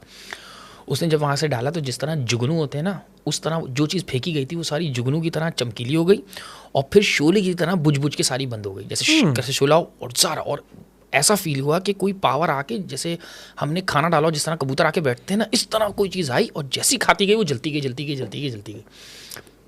हम आके अच्छा उन्होंने एक थैली बताई थी, उस थैली में लेके जाना और थैली वापस लेकर आ जाना और सुबह उस थैली को दोबारा उस जगह फेंकने जाना। ओके। तो ये लेकर आए और गाड़ी के अंदर बैठे, वहाँ से हम अपने रास्ते में अपने रास्ते। अब वो थोड़ा सबा सिनेमा के पास की, न्यू कराची सबा सिनेमा के पास की बात थी। तो मैं वहाँ से अपने घर के लिए आ गया, ये लोग अपने घर चले गए। सुबह इन्होंने वो थैली उठाई, वो थैली उठा के वहाँ जाने लगे। तो जैसे ही गाड़ी से उतरने लगे तो गाड़ी के शीशा चढ़ाए किसी से, वो थैली फट गई। उस थैली के अंदर 4 किलो के करीब कीले थी जो उस बच्ची को चुभती थी। इन्होंने वो थैलियाँ, अच्छा जब थैली फटी नहीं थी तब तक उनको लग रहा था मुश्किल से इस थैली के अंदर 1 पाव का वज़न होगा, कुछ भी वज़न नहीं, 1 पाव का वज़न होगा मैटर। जब वो थैली फटी, वो खर्र करके सारी नीचे गिरी कीलें, तो उनको पता चला भाई तो इतनी सारी कीलें हैं। अब उन्होंने वहीं रुक गए, कीलों को हाथ नहीं लगाया। वहाँ से मुझे फ़ोन कर रहे हैं। अब मैं उस बाइक चला रहा था। फिर मैं जब ऑफिस पहुँचा तो इनका फ़ोन आया, वह 17-18 कॉल आई हुई। मैंने कॉल किया तो कहने लगे ऐसा ऐसा हो गया। मैंने कहा रुक जा, मैं पूछता हूँ अशर भाई से। मैंने कॉल किया, उनसे पूछा तो कहने लगे कि बस उठाओ, सारी फेंक दो, सारी डाल दो अंदर, सारी उठा दे। अच्छा उसके बीच में से कोई कपड़ा वपड़ा निकले तो वो भी फेंक देना। जब कीले उठाने लगे तो उसके अंदर से वही पुतला निकला एज़ यूजुअल। उस बच्ची का एक ड्रेस था black and white golden colour का। वो ड्रेस मैंने उस बच्ची को उस ड्रेस में देखा हुआ है। उस ड्रेस का वो पुतला बना हुआ, और वो सारा पुतला उठाया, वो भी सारा वहीं दिन की रोशनी फेंक दिया। कह रहा हमने सारा फेंका, वो नीचे सारा गिर के सिर्फ कपड़ा हो गया। जो सुइयाँ थी वो सारी गिर के वहाँ कपड़े हो गए। इन्होंने वो सारा फेंका और फेंक के वो वापस आ गए। तो ये भी एक किस्म का जादू होता है, जो ये नॉर्मल होता है, ये बहुत ईजी होता है। नॉर्मल जादू था, नॉर्मल होता है, ये बेसिक होता है। बेसिक में से एक, नॉर्मल में से होता है वो, ये जादू होता है। हाँ बस बेसिक और बड़े बहुत हैं, लेकिन ये एक है जो मशहूर हो गए। तो ये गुड्डे बनाने वाला गुड्डा मशहूर हो गया। ये अब इसके अंदर सुइयाँ चुभोने के 3-4 तरीके होते हैं। तो एक तरीका होता है बस आप रेंडमली चुभोते रहो, रेंडमली, यानी इसको लंबी तकलीफ में देते रहो। अब माशाल्लाह बच्ची बिल्कुल सही है, अब तो शादी भी हो गई उसकी। तो ये नॉर्मल होता है ये सब। अच्छा सही। लोरालाई का कब्रिस्तान, कब्रिस्तान, वो कब्रिस्तान का वाक़या नहीं है। तो वो कब्रिस्तान नहीं है एक्चुअली। अच्छा अभी हम सिंदूर की बातें कर रहे थे। हाँ सिंदूर। लोरालाई में एक बहुत मशहूर मज़ार है। ठीक है। अच्छा वो मज़ार है हिंदू कम्युनिटी का, वो मज़ार नहीं सॉरी मंदिर है। ठीक है। वो है हिंदू कम्युनिटी का। अब वो लोरालाई जो जगह है ना, वो इतनी वेल इस्टेब्लिश नहीं है, बहुत पुराने ज़माने के लोग रहते हैं वहाँ, आबादी भी इतनी नहीं है। वो एक्चुअली चटियल मैदान है। सही है। ठीक है, चटानी मैदान है वहाँ पे, और बीच में कुछ नहरें, बहुत खूबसूरत लैंडस्केपिंग है वहाँ पे। वो अभी तक हमने लोगों ने वहाँ पे जाते नहीं है, एक्सप्लोर नहीं किया हुआ। वहाँ पे कैंटोनमेंट है, वो कैंटोनमेंट अपनी फ्लावर शो करता है। वो किसी ज़माने में पूरे पाकिस्तान की सबसे बड़ी फ्लावर शो होता था वहाँ पे। तो मुझे भी यही अपने मिलिट्री लैंड्स की तरफ से ही मेरा वहाँ जाना हुआ था, तो मुझे पता चला। तो एक्चुअली हमारी सज़ा लगी थी कि सज़ा लगी हाँ, थी। मतलब हम ट्रांसफ़र हुए थे थोड़े टाइम पे ना, तो मुझे सज़ा के तौर पे वहाँ भेज दिया गया था। तो वहाँ पे बस आप जहाँ फ्लावर शो होता था वहाँ पे एक चौकी थी, वहाँ पूरा दिन बैठते थे और सज़ा के तौर पे भेजा जाता है वहाँ पे। तो कुछ जगहें जैसे मनोड़ा के अंदर भी सज़ा के तौर पे भेजा जाता है लोगों को, लेकिन मेरी फर्स्ट अपॉइंटमेंट ही वहाँ की थी मनोड़ा की। तो मुझे सज़ा के तौर पे वहाँ भेज दिया गया। अब वो समझे इसको सज़ा मिलेगी, लेकिन मैं तो वाइल्ड एनिमल लवर, मैंने तो बोला भाई यहाँ तो मज़े ही मज़े। सुबह वहाँ बैठ के फिर हम रेंडमली वॉक पे निकल जाते थे। दोपहर में गाड़ी आती थी, वो आपको खाना देती थी, चली जाती थी। शाम में आती थी, वो खाने की प्लेटें लेके आपको दूसरा खाना देती थी, चली जाती थी। रात में आप पीछे जाके सो जाते थे। 2 कमरे का स्कूल था। तो टोटल लाइफ ये थी। तो हमें तो मज़े, वो शहरा था जानवरों के पीछे, या गामा वगैरह, रॉका गामा वगैरह होते थे, लिजर्ड्स वगैरह, उसके पीछे बर्डिंग वगैरह, उसके पीछे हम लग जाते थे। तो अब वहाँ कब्रिस्तान एक है जिसमें 3 तरह के लोग अपने लोग दफनाते हैं। एक ये बिल्कुल जो बंजारे होते हैं, एक इनका कब्रिस्तान था हिंदू कम्युनिटी का, वो दफनाते थे। एक क्रिश्चियन और हिंदू कम्युनिटी का मिक्स था, वो दफनाते थे। हिंदू अपना निशान लगाते थे, क्रिश्चियन अपना क्रॉस लगाते थे। एक मुसलमानों का कब्रिस्तान था, मुसलमानों का दफनाते थे, चिता जलाते थे, दफनाते थे कोई वो नहीं, दफनाते थे सारे। और एक मुसलमानों का कब्रिस्तान था जिसमें क्या नाम है वो अपने, और मुसलमानों की बहुत कम कब्रें थी, मेजॉरिटी इनकी कब्रें थी। अब उनमें कुछ मुसलमानों की भी कब्रें थी, पर पता ही नहीं था किसी को। तो रैंडमली बस वो एक रोड साइड कब्रिस्तान है, वहाँ लोग हर किसी को दफना देते हैं। अच्छा वहाँ जो कब्रिस्तान है वहाँ पे 3-4 छोटी बिल्डिंग्स बनी हुई हैं, जो किसी ज़माने में 2-3 तो पक्की बहुत पुरानी ज़माने की हैं। अच्छा इसमें क्या होता है, जो आपने अक्सर नॉर्मल देखा होगा मकरी वगैरह में कब्रें बनी होती हैं, उसमें डिज़ाइन बने होते हैं। तो इसमें मेल फीमेल का पता ऐसे चलता है कि जो फीमेल होती है उसके अंदर उन्होंने झुमके बनाए होते हैं, रिंग्स बनाए होते हैं, वो फीमेल की होती है। मेल्स के अंदर उन्होंने ज्योमेट्रिकल डिज़ाइंस बनाए होते हैं। फीमेल का आप इस तरह बता सकते हो कि झुमके के डिज़ाइन होते हैं। अगर आप वो थोड़ा मेहंदी स्टाइल वो इस तरह, तो ये फ़र्क होता है उसके अंदर। अच्छा कुछ उसके अंदर क्या नाम है, जो हिजड़ों के तौर पे जो लोग होते हैं उनके भी कब्रें बनी हुई है वहाँ पे। तो उसी में एक कब्र बनी हुई है, वो हिजड़े की कब्र बनी हुई है, और उसकी कब्र थोड़ी सी अलग करके बनाई हुई है उन्होंने। और उसके साथ एक बच्चे की बनाई थी जो बॉर्न हुआ और वो जो बच्चा पैदा हुआ था, लेकिन उसके सारे जो सेक्स ऑर्गन्स थे वो कंप्लीट नहीं थे, कॉम्प्लिकेटेड थे, लेकिन वो 2-3 साल तक सर्वाइव किया, उसके बाद वो मर गया। उसकी कब्र थी, तो सिर्फ ये 2 हिजड़ों की कब्र थी, बाकी सारे नॉर्मल लोग थे या होंगे उसके अंदर अलग। 2 उससे मशहूर अभी भी है वहाँ पे। उसकी कब्र थोड़ी सी ऊंची होकर बनी हुई है। तो यहाँ पे सालाना मंदिर पे इनका एक मेला लगता है और लोग आते हैं बहुत सारे। तो उसमें जो आपकी जो हिजड़े कम्युनिटी के कुछ लोग आते हैं, वो आके उसकी कब्र के ऊपर भी जाके अपना दिया वगैरह जलाते हैं और सिंदूर का उसमें बारिश करते हैं, उसके ऊपर बारिश करते हैं, वो उछालते हैं सिंदूर, उसके ऊपर उछालते हैं। तो मैं जब वहाँ पे था तो वहाँ पे उसका आने लगा, तो इन्होंने बोला भाई यहाँ सिंदूर, अच्छा उस जो मंदिर है वो मंदिर के अंदर भी बहुत सारी शैतानियत है। शैतानियत इन सेंस मतलब ताकतें हैं वहाँ पे भी, रूह और जिन वगैरह वहाँ पे एक्स्ट्राऑर्डिनरी किस्म से बैठे होते हैं। क्यों लोग वहाँ पे बजाते खुद हड्डियाँ ला के छोड़ के जाते हैं, और सिंदूर वहाँ खूब पड़ा हुआ होता है। वहाँ सिंदूर इतना है कि तुम ड्रम भर के उठा के लेकर आ जाओ। लोगों ने, गरीब लोग हैं लेकिन वहाँ ला के सिंदूर का चढ़ावा चढ़ते हैं।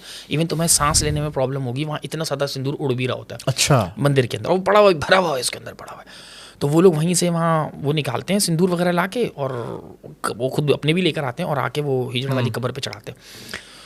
तो मेरा एक वहाँ पे हमारा प्यून था नाइम कासिद, वो थोड़ा मौलाई टाइप का आदमी था। तो उसने मुझसे बोला, कहने लगा आप यहाँ जाते हैं, चाहे वो जब भी गुजरे ना तो वो सलाम करता था वहाँ से गुजरते हुए। तो मैंने एक दफ़ा उसको टोक दिया, मैंने बोला यार दुआ पढ़ लो, तुम यहाँ से गुजरते हो, तुम क्या सलाम ठोकते रहते हो। तो कहने लगा हमें तो पढ़नी नहीं आती, आप पढ़ा बता दें।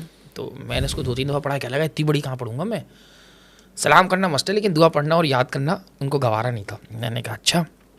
तो कहने लगा कि मैं आपको लेके चलता हूँ, इतने दिन हो गए यहाँ पे आके लोग हाजिर थे, मुश्किलें आसान हो जाती हैं इसके पास। तो कहने लगा क्यों? कहने लगा ये ना क्या नाम है, अल्लाह का तीसरी मखलूक है, और ये दोनों जहानों के बीच का आपका वसीला बनेगा इसके पास। मैंने कहा तुम्हारा वसीला बन गया? तो खैर मेरी उससे थोड़ी बात हुई। कहने लगा नहीं आप चलें। तो वो मुझे लेके गया फर्स्ट टाइम, मैं उसकी कब्र देखने, कब्र दिया तो उसमें सिंदूर के ना कबाब बने हुए, मतलब गीला सिंदूर करके गोल गोल करके कबाब। वो एक सिंदूर के जो एक कबाब था उसकी प्राइस होती, मतलब इतना सिंदूर जमा करना ही कोई सस्ता काम नहीं था, महंगा होता है।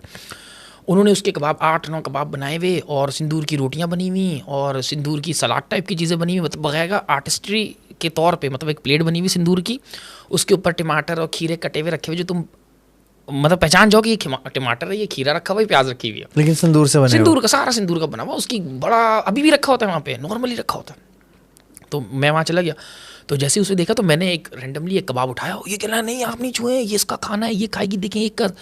अब एक मतलब जैसे एज पे तुम एक कबाब रख दो, गीला कबाब, तो उसका एक एज टूट के नीचे गिर जाएगा, जो सामान एज पे रखा होगा वो साबुत होगा। सेम ऐसे ही उसने किसी ने गीला कबाब ला के रखा होगा, उसका वो नीचे गिर गया। अब उसके ये लोग उड़ाते हैं उधर सिंदूर, नीचे भी सिंदूर ही सिंदूर, मतलब तुम्हारे समझो 2 पॉइंट तक, सिरिंज की 2 पॉइंट तक इतना सिंदूर नीचे पड़ा हुआ कि जब पाँव रखते हो भग करके उड़ रही है, धूल उठ रही है, इतना सिंदूर वहाँ पड़ा हुआ। तो ये कह रहा है ये आपने उठा लिया इसका सिंदूर? मैंने कहा मैं तो खा भी लूँगा। कह रहा नहीं मुझे तो पता था जहर है। वो कहने लगा नहीं इसको नहीं खाइएगा, ये इसके लिए, आप कैसे खाएंगे? मैंने कहा ये कब आके खाता है? कहता है ये रात में आके खाता है। तो मैंने कहा कल रात में जो रखा था कुछ बचाया? उसने कह रहा नहीं ये सब खा जाता है। मैंने कुछ नहीं छोड़ता। कह रहा नहीं फिर हम रोज़ सुबह ला के रखते हैं। मैंने कहा तुमने कभी रखा? कह रहा नहीं मैंने तो नहीं रखा, मैं तो उसको बोलता हूँ मुझे इतना दे दे तो मैं रखने लग जाऊँगा, मेरे पास तो पैसा ही नहीं है। अब वो मवाली था, वो क्या मेरे पास तो होते ही नहीं। मैंने कहा अच्छा। मैंने कहा कितने कबाब रखे में से? तो हमने काउंट किए 13-14 कबाब थे, 2-3 प्लेटें थी, उनमें रोटी वोटी पड़ी हुई थी, एक में बिरयानी भी पड़ी, चावल की तरह पाइला हुआ था, उसके अंदर बोटियाँ टाइप की भी थी। सिर्फ सिंदूर भाई, टोटली सिंदूर। इंटरेस्टिंग। अच्छा मैंने काउंट वाउंट किया। अच्छा मैं सोचा था एक कबाब ले लूँ, उठा लूँ वहाँ से ना। अब मैंने देखा, हमने इसने बोला चलें, आपने उठा लिया, आपने बेहुरमती कर दी, इससे माफ़ी मांगे, ये करें वो करें। मैंने कहा भाई मेरा इसका मामला, तुम बीच में क्यों पढ़ रहे हो? कह रहा नहीं मैं लेकर आया हूँ, ये मुझसे नाराज़ होगा। मैंने कहा तुम्हें नाराज़ हो मेरे पास ले आना। कह रहा नहीं हमें आना पड़ेगा यहाँ पे, ये थोड़ी आएगा आपके पास। मैंने कहा लो ये कहने लगा नहीं हमने गद्दा इसके साथ वो की है, इसको आपका आना पड़ेगा। मैंने कहा छोड़ो मैं वापस आ गया। मैं ऑफिस आया तो मेरा एक दोस्त है, हम इस हंट पे जाते रहते हैं ना, तो मैंने वासिक को फ़ोन किया। मैंने वासिक को बोला, मैंने कहा वासिक यहाँ पे एक चीज़ मिली है, आजा रात में करने को, मैं नेक्स्ट टाइम जब आऊँगा तुम मेरे साथ आना 3-4 दिन के लिए, हम यहाँ आके इन्जॉय करेंगे। कहने लगा कि हाँ ठीक है हम आएंगे। तो वासिक से सब्र नहीं हुआ, 3 से 14 दिन मुझे फ़ोन करने लगा। कहने लगा यार मैं छुट्टियाँ उन दिनों क्या नाम है 14 अगस्त और क्या नाम है ईद, 14 अगस्त और ईद, हाँ 14 अगस्त और ईद साथ पड़ी थी, और फिर ईद और 14 अगस्त साथ पड़ी, उसके साथ फिर 2 हड़तालें आ गई। तो ये 5-6 दिन हो गए थे, 5-6 दिन हुए। अच्छा हड़तालें उस टाइम आई, उस टाइम हड़तालें नहीं पड़ी थी, पर 3-4 दिन थे। वासिक ने बोला मैं आ रहा हूँ, मैंने कहा आ जाओ। वासिक आया, वासिक अपने साथ एक और एक दोस्त को लेकर आया। वो साहब हाफिज़ थे, आलिम थे, मदरसे के तारुन, वो आ गए। वो आए, उन्होंने आके बोला क्या नाम है कि वो आए, आके बैठे, हम बातें, जैसे वो आया मैंने बोला वासिक यार यहाँ मंदिर मिला है, कबाब खाता है, ये देख सिंदूर कितना यहाँ पे ये। अच्छा उन दिनों पुराने मोबाइल थे, कैमरे भी नहीं होते थे मेरे पास, वो रेजर मोटरोला बंदूक खुलने वाला नहीं था, V5 V4 समथिंग, वो तो उसमें क्या तस्वीरें आती, मैं उसको दिखा रहा हूँ भाई ये तस्वीरें, उस वक्त की तस्वीरों के लिहाज से बहुत प्यारी तस्वीरें थी वो। वासिक ने बोला ठीक है। अब रात में शाम में खाना आया तो वो प्यून हमारा आ गया। मैंने प्यून को बोला चलो भाई इसको दिखाना है हिजड़ा। कह लगा क्या बात कर रहे हैं। मैंने कहा वो दिखाना है ना हिजड़े के लिए। कह लगा भाई ऐसे नहीं बोले, वो नाम ले उसका, पाप लगेगा, ये लगेगा। मैंने बोला अरे भाई इसको चल के दिखाना है आज, ये दिखेगा उसको। तो फिर वो जब मैं गया कपड़े वपड़े बदलने, खाना वाना साफ़ लगाना था, उतनी देर में वासिक को बोल रहा है, कह रहा है ये मुनी भाई तो पागल हो गए हैं और क्या नाम है इनका दिमाग ख़राब हो रहा है, ये मरवाएंगे, आप मत जाइएगा, हाँ ये बहुत ख़तरनाक जगह है, ऐसे नहीं करना। वैसे खैर लंबी वो समझाने लगा। वासिक ने बोला हाँ तुम चलो मैं उसके पाँव पड़ के माफ़ी मांगूंगा। हम गए, वही कबाब, वही सारी चीज़ें एज इट इज़ वहाँ पड़ी हुई, कुछ फ़र्क नहीं। हाँ जिस कबाब का कोना टूटा हुआ था ना वो कबाब साबुत था, जो कबाब का कोना टूट गया वो कबाब साबुत था। अब किसी ने आया होगा, आके रखा होगा, बना दिया होगा उसने होगा। वासिक और मैं गए, वासिक ने सारी चीज़ों की तस्वीरें खींची, वो लाया था अपने साथ उस वक्त साइबर शॉट, हाँ सोनी एरिक्सन का एक कैमरा था, अच्छा वो कैमरा लेकर आया, उसने तस्वीरें शॉट करी। उसने बोला रात में हम कैमरा यहाँ लगा देंगे, हम रात में गुजारेंगे। अच्छा हमें ये था कि रात में आके चेक करेंगे कौन रखता है, सुबह कौन रखता है, इस मामले में लेकिन डर भी आ रहा था रात में। इसने बोला, इसकी समझ गया, इसने बोला कि ना भाई मामला आउट हो रहा है। इसने बोला भाई आप लोग गलत नहीं करेंगे, मैं बता दूंगा। उसने जाके वहाँ का कैंटोनमेंट का हमारा वो था, एक मेंबर होता है सिविल, उसको कहते हैं काउंसलर को बता दिया कि ना ये, और काउंसलर वहाँ का लोकल, वो उसका भी दीन ईमान वहाँ से बड़ा मैटर, वो भी बड़ा ईमानदार, मतलब इस हवाले से उसका बड़ा अकीदा पक्का इस बात में। वो मगरिब के बाद हमारे पास आ गया अपनी गाड़ी में, और गाड़ी में उसको सरकारी गाड़ी मिली थी, उस सरकारी में पास आ गया। हाँ बोला देखें यहाँ पे ऐसा कुछ ना करें, यहाँ पे लोकल है, उनको बुरा लग जाता है, ये हो जाता है वो जाता है। तो उसने हमें बताया कि देखें सर यहाँ पे मामलात हैं, ये मामलात इस तरह नहीं चलते जिस तरह आप लोग समझ रहे हो। हमें भी आइडिया था मंदिर के हिसाब से, मुझे तो आइडिया था कि वहाँ पे जिन्नात हैं जो अमल करते हैं, क्योंकि इस एरिए में इस हद तक इतना रौनक लगा के रखना कोई आसान काम नहीं होता। उसको उन्होंने पेशा बनाया हुआ था ताकि उनको उनका खाना वाना मिलता रहे। सही। हमने बोला ठीक है, हमने उनको बोला नहीं हम नहीं जाएंगे, बस ऐसे ही राउंड लगा देंगे, हम सुबह जाएंगे। हम मैं और वासिक ने बोला रात में जा रहा हूँ, हम लोगों की तबीयत ख़राब, मेरी तो जान निकल ली जाते, मैं डर आ रहा है, एक छठी की सलमान खौफ नहीं करती मुझे हमेशा ऐसे ही होता है छठीस वाला खौफ ना, कि दब रहा है, मैं वैसे ही मेरी परेशानी हो रही है। मैंने वासिक को बोला तो वासिक ने बोला अरे वो भी कुछ नहीं होता, आ जाओ यार चलते हैं। हम वहाँ गए, चलते में कोई कबाब नहीं, कोई सालन नहीं, कोई प्लेट नहीं, कुछ नहीं पड़ा, सिर्फ नीचे की जो धूल पड़ी हुई सिंदूर की, सिर्फ वो धूल पड़ी हुई। मैंने वासिक को बोला, वासिक ने बोला कैमरा लगा रहा हूँ मैं, हम अब सुबह आएंगे, देखते कौन रखता है, रात वाला हो सकता है, ले गया उतना पैसा, उसके बाद थोड़ी क्या रोज़ आके सिंदूर लगाएगा यहाँ पे। उसने वासिक ने वहाँ कैमरा फिट किया, और वासिक ने बोला मैं तो कैमरा छोड़ के नहीं जाऊँगा। अच्छा हम ये सारी बातें कर रहे हैं कि रैंडमली भंवर उठा, और जो बच्चा था उसकी कब्र बाहर से भंवर उठ के और इसकी हिजड़ी की कब्र से सीधा आगे की तरफ जाने लगा। मैंने कहा हवा नहीं, लेकिन वहाँ रैंडमली होता है, कहीं हवा नहीं होती, भंवर सहरा में नॉर्मल उठता है, तो वो उठा। लेकिन उस वक्त तो हर चीज़ पिन कर रही है ना कि ये भूत है, ये क्यों हो रहा है। अच्छा मुझे ये तो पक्का पता था कब्र से तो कुछ काम नहीं होने वाला। हाँ रैंडमली जो मुहाफिज होते हैं वो कोई ना कोई हिसाब कर रहे हो, या वहाँ के रहने वाले कोई मसाइल करो, क्योंकि जंगल है, जंगल विवान में ये सारी चीज़ें नॉर्मली होती हैं।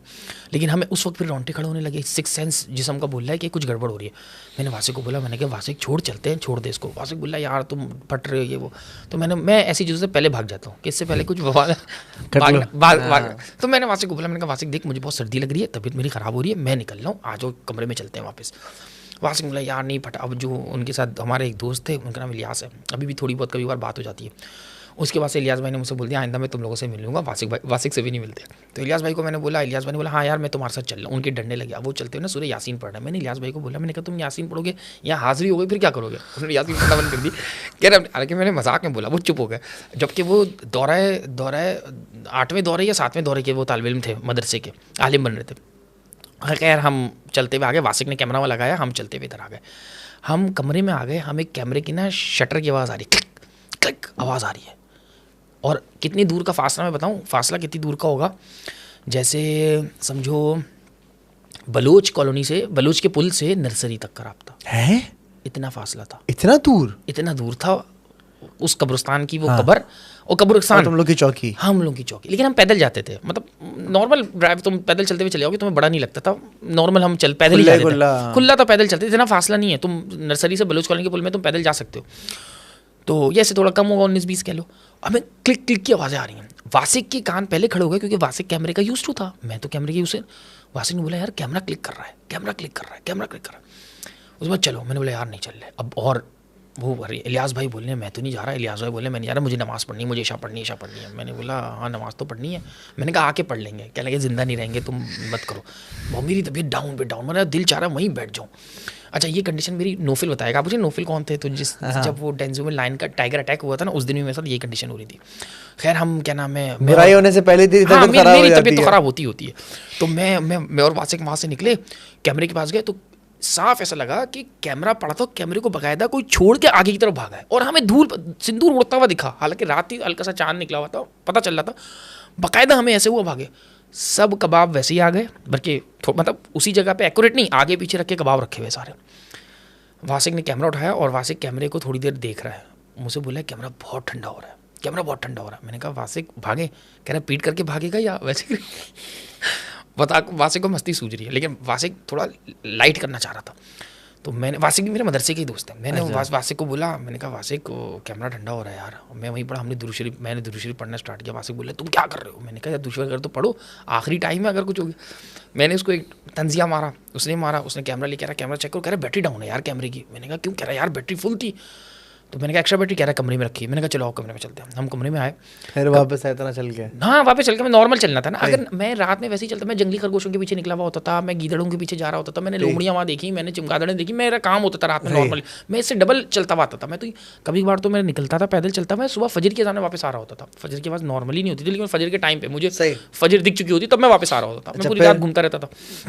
हम जल्दी कमरे में आके हमने, इसने बैटरी चेंज करी, बैटरी चेंज वो रखी, वो वाली बैटरी वापस लगा। अब जो नई बैटरी लगाई वो 30% आई थिंक बैटरी थी उसकी, उसने लगाया, ऑन किया, नॉर्मल समझ लो मैं हुडी पहने हुए और कैमरे को ऐसे झांक रहा हूँ, नॉर्मल कुछ भी नहीं। और एक नहीं, जितने शटर बजे थे वो सारी, और हर साइज़ मुख्तलिफ, मतलब हर कोई आके ना ऐसे देख के गया है, हर कोई आके क्या रखा हुआ है, क्या रखा हुआ है, क्या रखा हुआ देखे। इवन जो आखिरी बंदा भागा, जब कैमरा दिखा तो उस कैमरे, मतलब स्क्वायर फ्रेम होता है ना, स्क्वायर फ्रेम का एक, मतलब 3 कॉर्नर पे पूरा उसका कपड़ा आया हुआ कि वो यहाँ से भागा है, भागता हो। थोड़ी देर वो देखता रहा, मैंने उसको देखा, मैंने बोला इसके अंदर यहाँ कुछ मतलब ब्लैक रंग का एक शेडो, लेकिन तुम बरमला देख सकते हो, ऐसे कुछ देख रहा है उसमें वो काली तस्वीर, वो काले, हम जूम किया, काली नहीं, उस दिन तो उस टाइम तो जूम नहीं किया, जूम दूसरे दिन किया था। अगर तुम मतलब पूरी आंख नाक हमें दिख रही है, पर कैमरे में कुछ भी नहीं थी, मतलब कैमरे बस कोई देख रहा है, शेडो था, शेडो में ऐसे करके दिख रहा है, तुम्हें दिख रही है आंख नाक सब तुम देख रहे हो, पर तस्वीर के अंदर नहीं थी, सिर्फ हमें दिख रही थी आंख नाक। और मैंने, उसने मुझे दिखाया, click click click click click click करते रहे। एक ने तो आधा कैमरा पूरा कैप्चर किया, वो उसने बड़े गौर से ऐसे देख रहा है, और उसकी आंखों में काला शोला, साफ पता चल रहा है कोई एक मैटर आउट हुआ भाई। इसने रखा, मैंने बोला भाई मुझे, तो वो इलियास भाई नमाज़ पढ़ने खड़े, जैसे मंदिर आए वो इलियास भाई नमाज़ पढ़ने खड़े हुए थे। वो वितर की आखिरी, वितर की बात, भाई वो वितर की बात के आखिरी 2 रकातें पढ़ रहा है। बस मैं उठा, मैंने कहा मैं वज़ू करने जा रहा हूँ, और मुझे अजीब सा हो रहा तबीयत। मैंने वज़ू करा, ठंड लग रही है, मेरी तबीयत ख़राब, मैंने कोई नमाज़ नहीं पढ़ी। मैं आया, मैं चारपाई पे लेटा, ओढ़ा, और मुझे बुखार चढ़ गया, मैं तो गया फारिग। अब ये मैं सो गया उधर लेट के, ये वासिक और इलियास भाई जाके बातें करते रहे। सुबह हुई तो मैं लेट उठा, ना फजर पड़ी ना कुछ किया, लेट आँख खुली। अब वासिक भी बुखार में तप रहा है। अब इलियास भाई पहले जा रहा हूँ, फ़ोन मिला रहे हैं किसी को। मैंने इलियास भाई क्या हुआ? क्या तुम दोनों सो गए हो, यहाँ दिमाग ख़राब हो गया, पूरी रात खिड़कियाँ खड़खड़ करती रही हैं, पूरी रात कोई ना कोई यहाँ से गुजरता रहा है, तुम लोग पागल हो गए हो, तुम लोग सो गए इधर, यहाँ के मुसीबत हो गई थी मेरी रात। मैंने कहा आप क्यों नहीं सोए? कह रहे तुम्हारा दिमाग ख़राब है, यहाँ कैसे सो सकते हैं? वो बोल रहे मैंने 300 दफ़ा सूरह यासीन पढ़ के ख़त्म कर दिए रात में, तुम लोग समझ में नहीं आ रहा तुम लोगों को। मैंने कहा अच्छा, उठते बुखार, उन्होंने दवाई ववाई दी, इतनी देर में फिर ये जमाली आया, वो नायब कासिद जमाली आया। उसने वो आती बोल रहा है मैंने आप लोगों को मना किया था, चल के देखे, उसका खाना नहीं आया अभी तक सुबह तक, उसने ये किया। मैंने क्या किया भाई? चलो, मैंने कहने लगा नहीं, मैं वो पहले उसने खाना वाना दिया उसको, मैंने कहा चल के देख लेते हैं वहाँ क्या हुआ। अब मैंने वासिक को उठाया, वासिक की तबीयत बिल्कुल ख़राब, लाल आँखें उसकी, उसका बुखार तप रहा है, 104 तक का बुखार उसको टच कर रहा है। मैंने उसको बोला जमाली को लाओ तुम पैनाडोल वगैरह तो ला के दो, तो उसने कैल्पॉल बच्चों का सिरप था वो ला के दिया, उसने पिया, मैंने भी वही पिया। थोड़ी देर में तबीयत मेरी तो बेहाल हुई, लेकिन बुखार 4-4 घंटे बाद मुझे चढ़ जा रहा है। एज़ यूजुअल चढ़ता है तो मुझे पता था मैं उतार लूँगा अपना बुखार। हम कैल्पोल मैंने भी पी, मैं तो कैल्पोल बड़ी मज़े की होती है, तो हमने मैं तो मुँह लगा के पी रहा था, उसको भी 3 चमचे 2 चमचे पिलाया, वो बैठा। फिर मैंने उसको बोला यार पैराडोल वगैरह ला के दो और वापसी का बंदोबस्त करो, इन लोगों को वापस भेजना है। तो कह रहे नहीं आपको वापस नहीं जाना पड़ेगा, आप इसको सुधार के जाएँ जो आप लोग नहीं। मैंने कहा वो भाई हम संभाल लेंगे ना, तुम तो जाओ ना यहाँ से। तो अच्छा एक दिन पहले हमारे पास से ड्राफ्ट लेटर आ गया था, मेरी वहाँ से पोस्टिंग दोबारा आ गई थी ना मेरी पोस्टिंग। तो मैंने नहीं दिखा था, पर जमाली को पता था, तो जमाली ने हमें दिया नहीं क्योंकि आप 3 दिन पूरे लगा कर जाएँ यहाँ पर। मैंने कहा हम अभी लगा के जाते हैं, हम भाग जाते पहले, हम तो बीमार हो गए थे। तो खैर वो हम सुबह हुई, हम दोबारा जब सुबह हुई हम क्या ना खाना वाना खाया, दोपहर तक वहीं बैठे रहे, मेरी हिम्मत नहीं हुई। जमाली बोला चलो चलो, मैंने कहा तुम जाके तो जाओ, ये लोग कैमरा जाओ तस्वीरें खींच कर आओ। कह रहा मैं हाथ नहीं लगाऊंगा इसको। हालांकि जमाली को नहीं पता था कैमरे में क्या हुआ, ये बात सिर्फ मुझे वासिक को क्लियरली पता थी, इलियास भाई को भी नहीं पता था कैमरे में तस्वीरें आई हैं, ठीक है। अब जब उसने बोला मैं हाथ नहीं लगाई, तो मैंने बोला चलो मैं देखता हूँ। फिर मैंने जब कैमरा लिया और कैमरा करके जब मैंने ऑन करके जब जूम किया, तो कोई आँख कोई नाक कोई कुछ नहीं, पर उसकी तस्वीरें क्लियर, उसके हेड पे तस्वीरें, मतलब कोई झांक रहा है क्लियर, लेकिन वो काली, जैसे शेडो आता है ना, शेडो झांक के चला जाता है, या तुमने फ्लैश मारा काला हो गया, वो तुम्हें नहीं दिख रहा, बाकी की लाइट आ रही है बाकी की नहीं आ रही, कुछ ऐसा सिस्टम नहीं उसके अंदर। मैंने तस्वीरें जूम की, लेकिन मुझे होला आ रहा है, मुझे अपने ख्याल देखा तो था, मुझे आंखें दिख रही हैं, मुझे अभी भी आंखें आनी आ गई, पूरे फेशियल एक्सपीरियंस पूरे बच्चों के दिख रहे हैं कि ये बच्चा है, अम्मा ये अब्बा ये नाना है, मुझे क्लियर दिख रहा है उसके अंदर क्या क्या आ रहा है उसके अंदर। खैर मैंने वासिक को उठाया, वासिक को बोला, वासिक बोला यार वापस चलते हैं। मैंने बोला क्या हुआ था रात में, तो कह रहा तू तो सो गया था। फिर मैंने बोला कह रहा है तस्वीरें बिल्कुल क्लियर है उसके अंदर, तुम देखो तो तस्वीरें, पीछे बच्चों के पाँव भी दिख रहे हैं। अब जब हमने उसको जूम किया, पीछे पाँव दिख रहे हैं, बगैर उंगलियाँ नहीं थी, तुम्हारा पूरा पाँव पर उंगलियाँ कटी हुई हो, और 3-4 तस्वीरों में क्लियर वो चीज़ें थी। वासिक ने बोला भाई मुझे तो जाना है। मैंने बोला हाँ चलते हैं। अब ये बात हो गई इतनी देर में, फिर मेरा फ़ोन आया हमारे सुपरवाइज़र वो सुपरिटेंडेंट का, उसने बोला भाई तुम्हारा ट्रांसफ़र लेटर मिल गया। मैंने कहा मुझे तो नहीं मिला। कह रहा वहाँ जमाली ने रिसीव किया। हम बैठे रहे, शाम में 4 बजे जमाली आया, जमाली को बोला, जमाली बोला हाँ आ गया। तो मैंने तो नहीं बताया, कह रहा मैंने खोला नहीं। मैंने कहा लाओ दो, जो देखा वो ट्रांसफ़र आ गया था। मैंने कहा आज ही लपेटते हैं। कह रहा हैंड ओवर और हैंडिंग टेकिंग तो दें। मैंने कहा वहाँ कराची में देंगे, चलो अभी तो निकलो यहाँ से। फिर हम वहाँ से बैठे और फिर हम वापस आ गए। वापस आए, फिर आके इसने तस्वीरें सारी खोल के डिटेल देखी तस्वीरों की, सब तस्वीरें एज इट इज़ वैसे ही। फिर वासिक ने डिलीट कर दी। एक तस्वीर उसने रखी थी, उन दिनों नया आया था, ऑर्कट आया था नया, ऑर्कट था या वो हाईकोर्ट कुछ रखा था उसमें, ऑर्कट था और हाई फाइव था, हाँ हाई फाइव था या पिक्सो था, कोई एक था तस्वीरों का था। उसने सारी तस्वीरें उसमें अपलोड करी, उसमें सिर्फ एक तस्वीर अपलोड हुई जो परफेक्ट, बाकी सारी करप्ट हो गई। कोई एक तस्वीर, वो भी थोड़े टाइम पहले हमारे पास मेमोरी में भी आई वो तस्वीर है भी मतलब जब हमारे पास थोड़े टाइम पहले मेमोरी में हमारे पास रजिस्टर की, हमने ये तस्वीर देखी है। वो मेमोरी में, ये मेमोरी आपके इतने साल हो गए, आप दोबारा शेयर करना चाहते हो तो, लेकिन मैंने अनइंटेंशनली फेसबुक पे हमने वो हमारे पास, फिर वो जो हमने ट्रिप वहाँ किया था ना, उसका फ्लावर शो हुआ था, तो वो फेसबुक पे भी हमने डाला, तो वो रिकॉल होती रही। जब वो रिकॉल हुई तो उसने 1-2 दफ़ा वो तस्वीर हमारे साथ की डाल दी थी कि ये देखो, उसकी कबर की भी डाल दी थी। तो वो अभी बहुत बार रिकॉल हुई, लेकिन वो अब जब 4-5 साल पुरानी हो जाती है तो वो लिखा हुआ आता है ना, आप ये मेमोरी शेयर करना चाहते हो, लेकिन नीचे तस्वीर नहीं शो होती, लेकिन आप उसको क्लिक कर दो तस्वीर शो होती। वो सूरत में आई, लेकिन मैंने इंटेंशनली उसको शेयर नहीं किया। मैंने कहा रैंडमली, वासिक की पुरानी बात हो गई। अब वासिक से इतनी बातचीत नहीं होती, 2-1 दफ़ा हुई है, कभी कभार होती थी तो बात, लेकिन ये रियल वाक़या था उसके साथ का। अच्छा हम मतलब नॉर्मली हम इसको, मतलब मैं ही बोलता था यार हिजड़े वगैरह का काम नहीं करते, मतलब हम नॉर्मली ये बोलते हैं, मेरा ये होता है कि यार ये कोई स्पेशल नहीं होते, मतलब ये डिफेक्ट होता है, वो आदमी अपने ऊपर कैरी कर लेता है, लेकिन उसकी कबर के ऊपर ही था। लेकिन वो जो पाँव, अच्छा ये पाँव वाला सीन के सेम सीन, यही पाँव साउथ अफ्रीका में मैंने देखा था। पूरी एक गैदरिंग थी, क्या बात कर रहा है यार, और मेरे को जाना है साउथ अफ्रीका भी। उनकी भी उंगलियां नहीं थी, पूरी एक गैदरिंग थी, फैमिली पूरी, और जिसकी उंगलियां नहीं थी। और ये यहाँ पे हमने तस्वीर, क्या वो जगह अभी भी है? हाँ बड़ी मशहूर है। मालूरा लेक में सिर्फ एक ही मशहूर मंदिर है भाई, सेम एक मंदिर है, मंदिर से थोड़ा आगे जाओगे, आगे जाके क्या हम जा सकते हैं वहाँ पे? आराम से जा सकते हैं, इजीली जा सकते हैं। बस ये एपिसोड करने चलेगा मेरे साथ वहाँ पे? चलो रैंडमली। ओए वहाँ पे भाई बहुत ज़बरदस्त एक झीलें हैं, बड़ी ज़बरदस्त, ग्रे चटियल, बड़ी प्यारी जगह है, लैंडस्केपिंग ऐसी है कि मज़ा आ जाए वहाँ पे आपको। मोबी thank you so much for coming. अच्छा ख़वातीन हज़रात, मामलात कुछ ऐसे हैं, ये बहुत सारी चीज़ें लिखी हुई हैं जो कि हमने डिस्कस नहीं की हैं, एंड आई थिंक अभी 1 घंटे से ऊपर हमारी पॉडकास्ट जा चुकी है। सो यार क्या आप अगली बार आ सकते हैं, एक और पॉडकास्ट में आ सकते हैं? आ जाऊँगा, लेकिन 2-1 दिन डेट्स का इंतजाम कर लेना। 3-4 दिन पहले बताऊंगा ताकि तुम्हें बुखार हो जाए, उतर जाए। अनएक्सपेक्टेड, हाँ अनएक्सपेक्टेड, ठक कर चल पॉडकास्ट करना है, बिल्कुल ऐसे ही।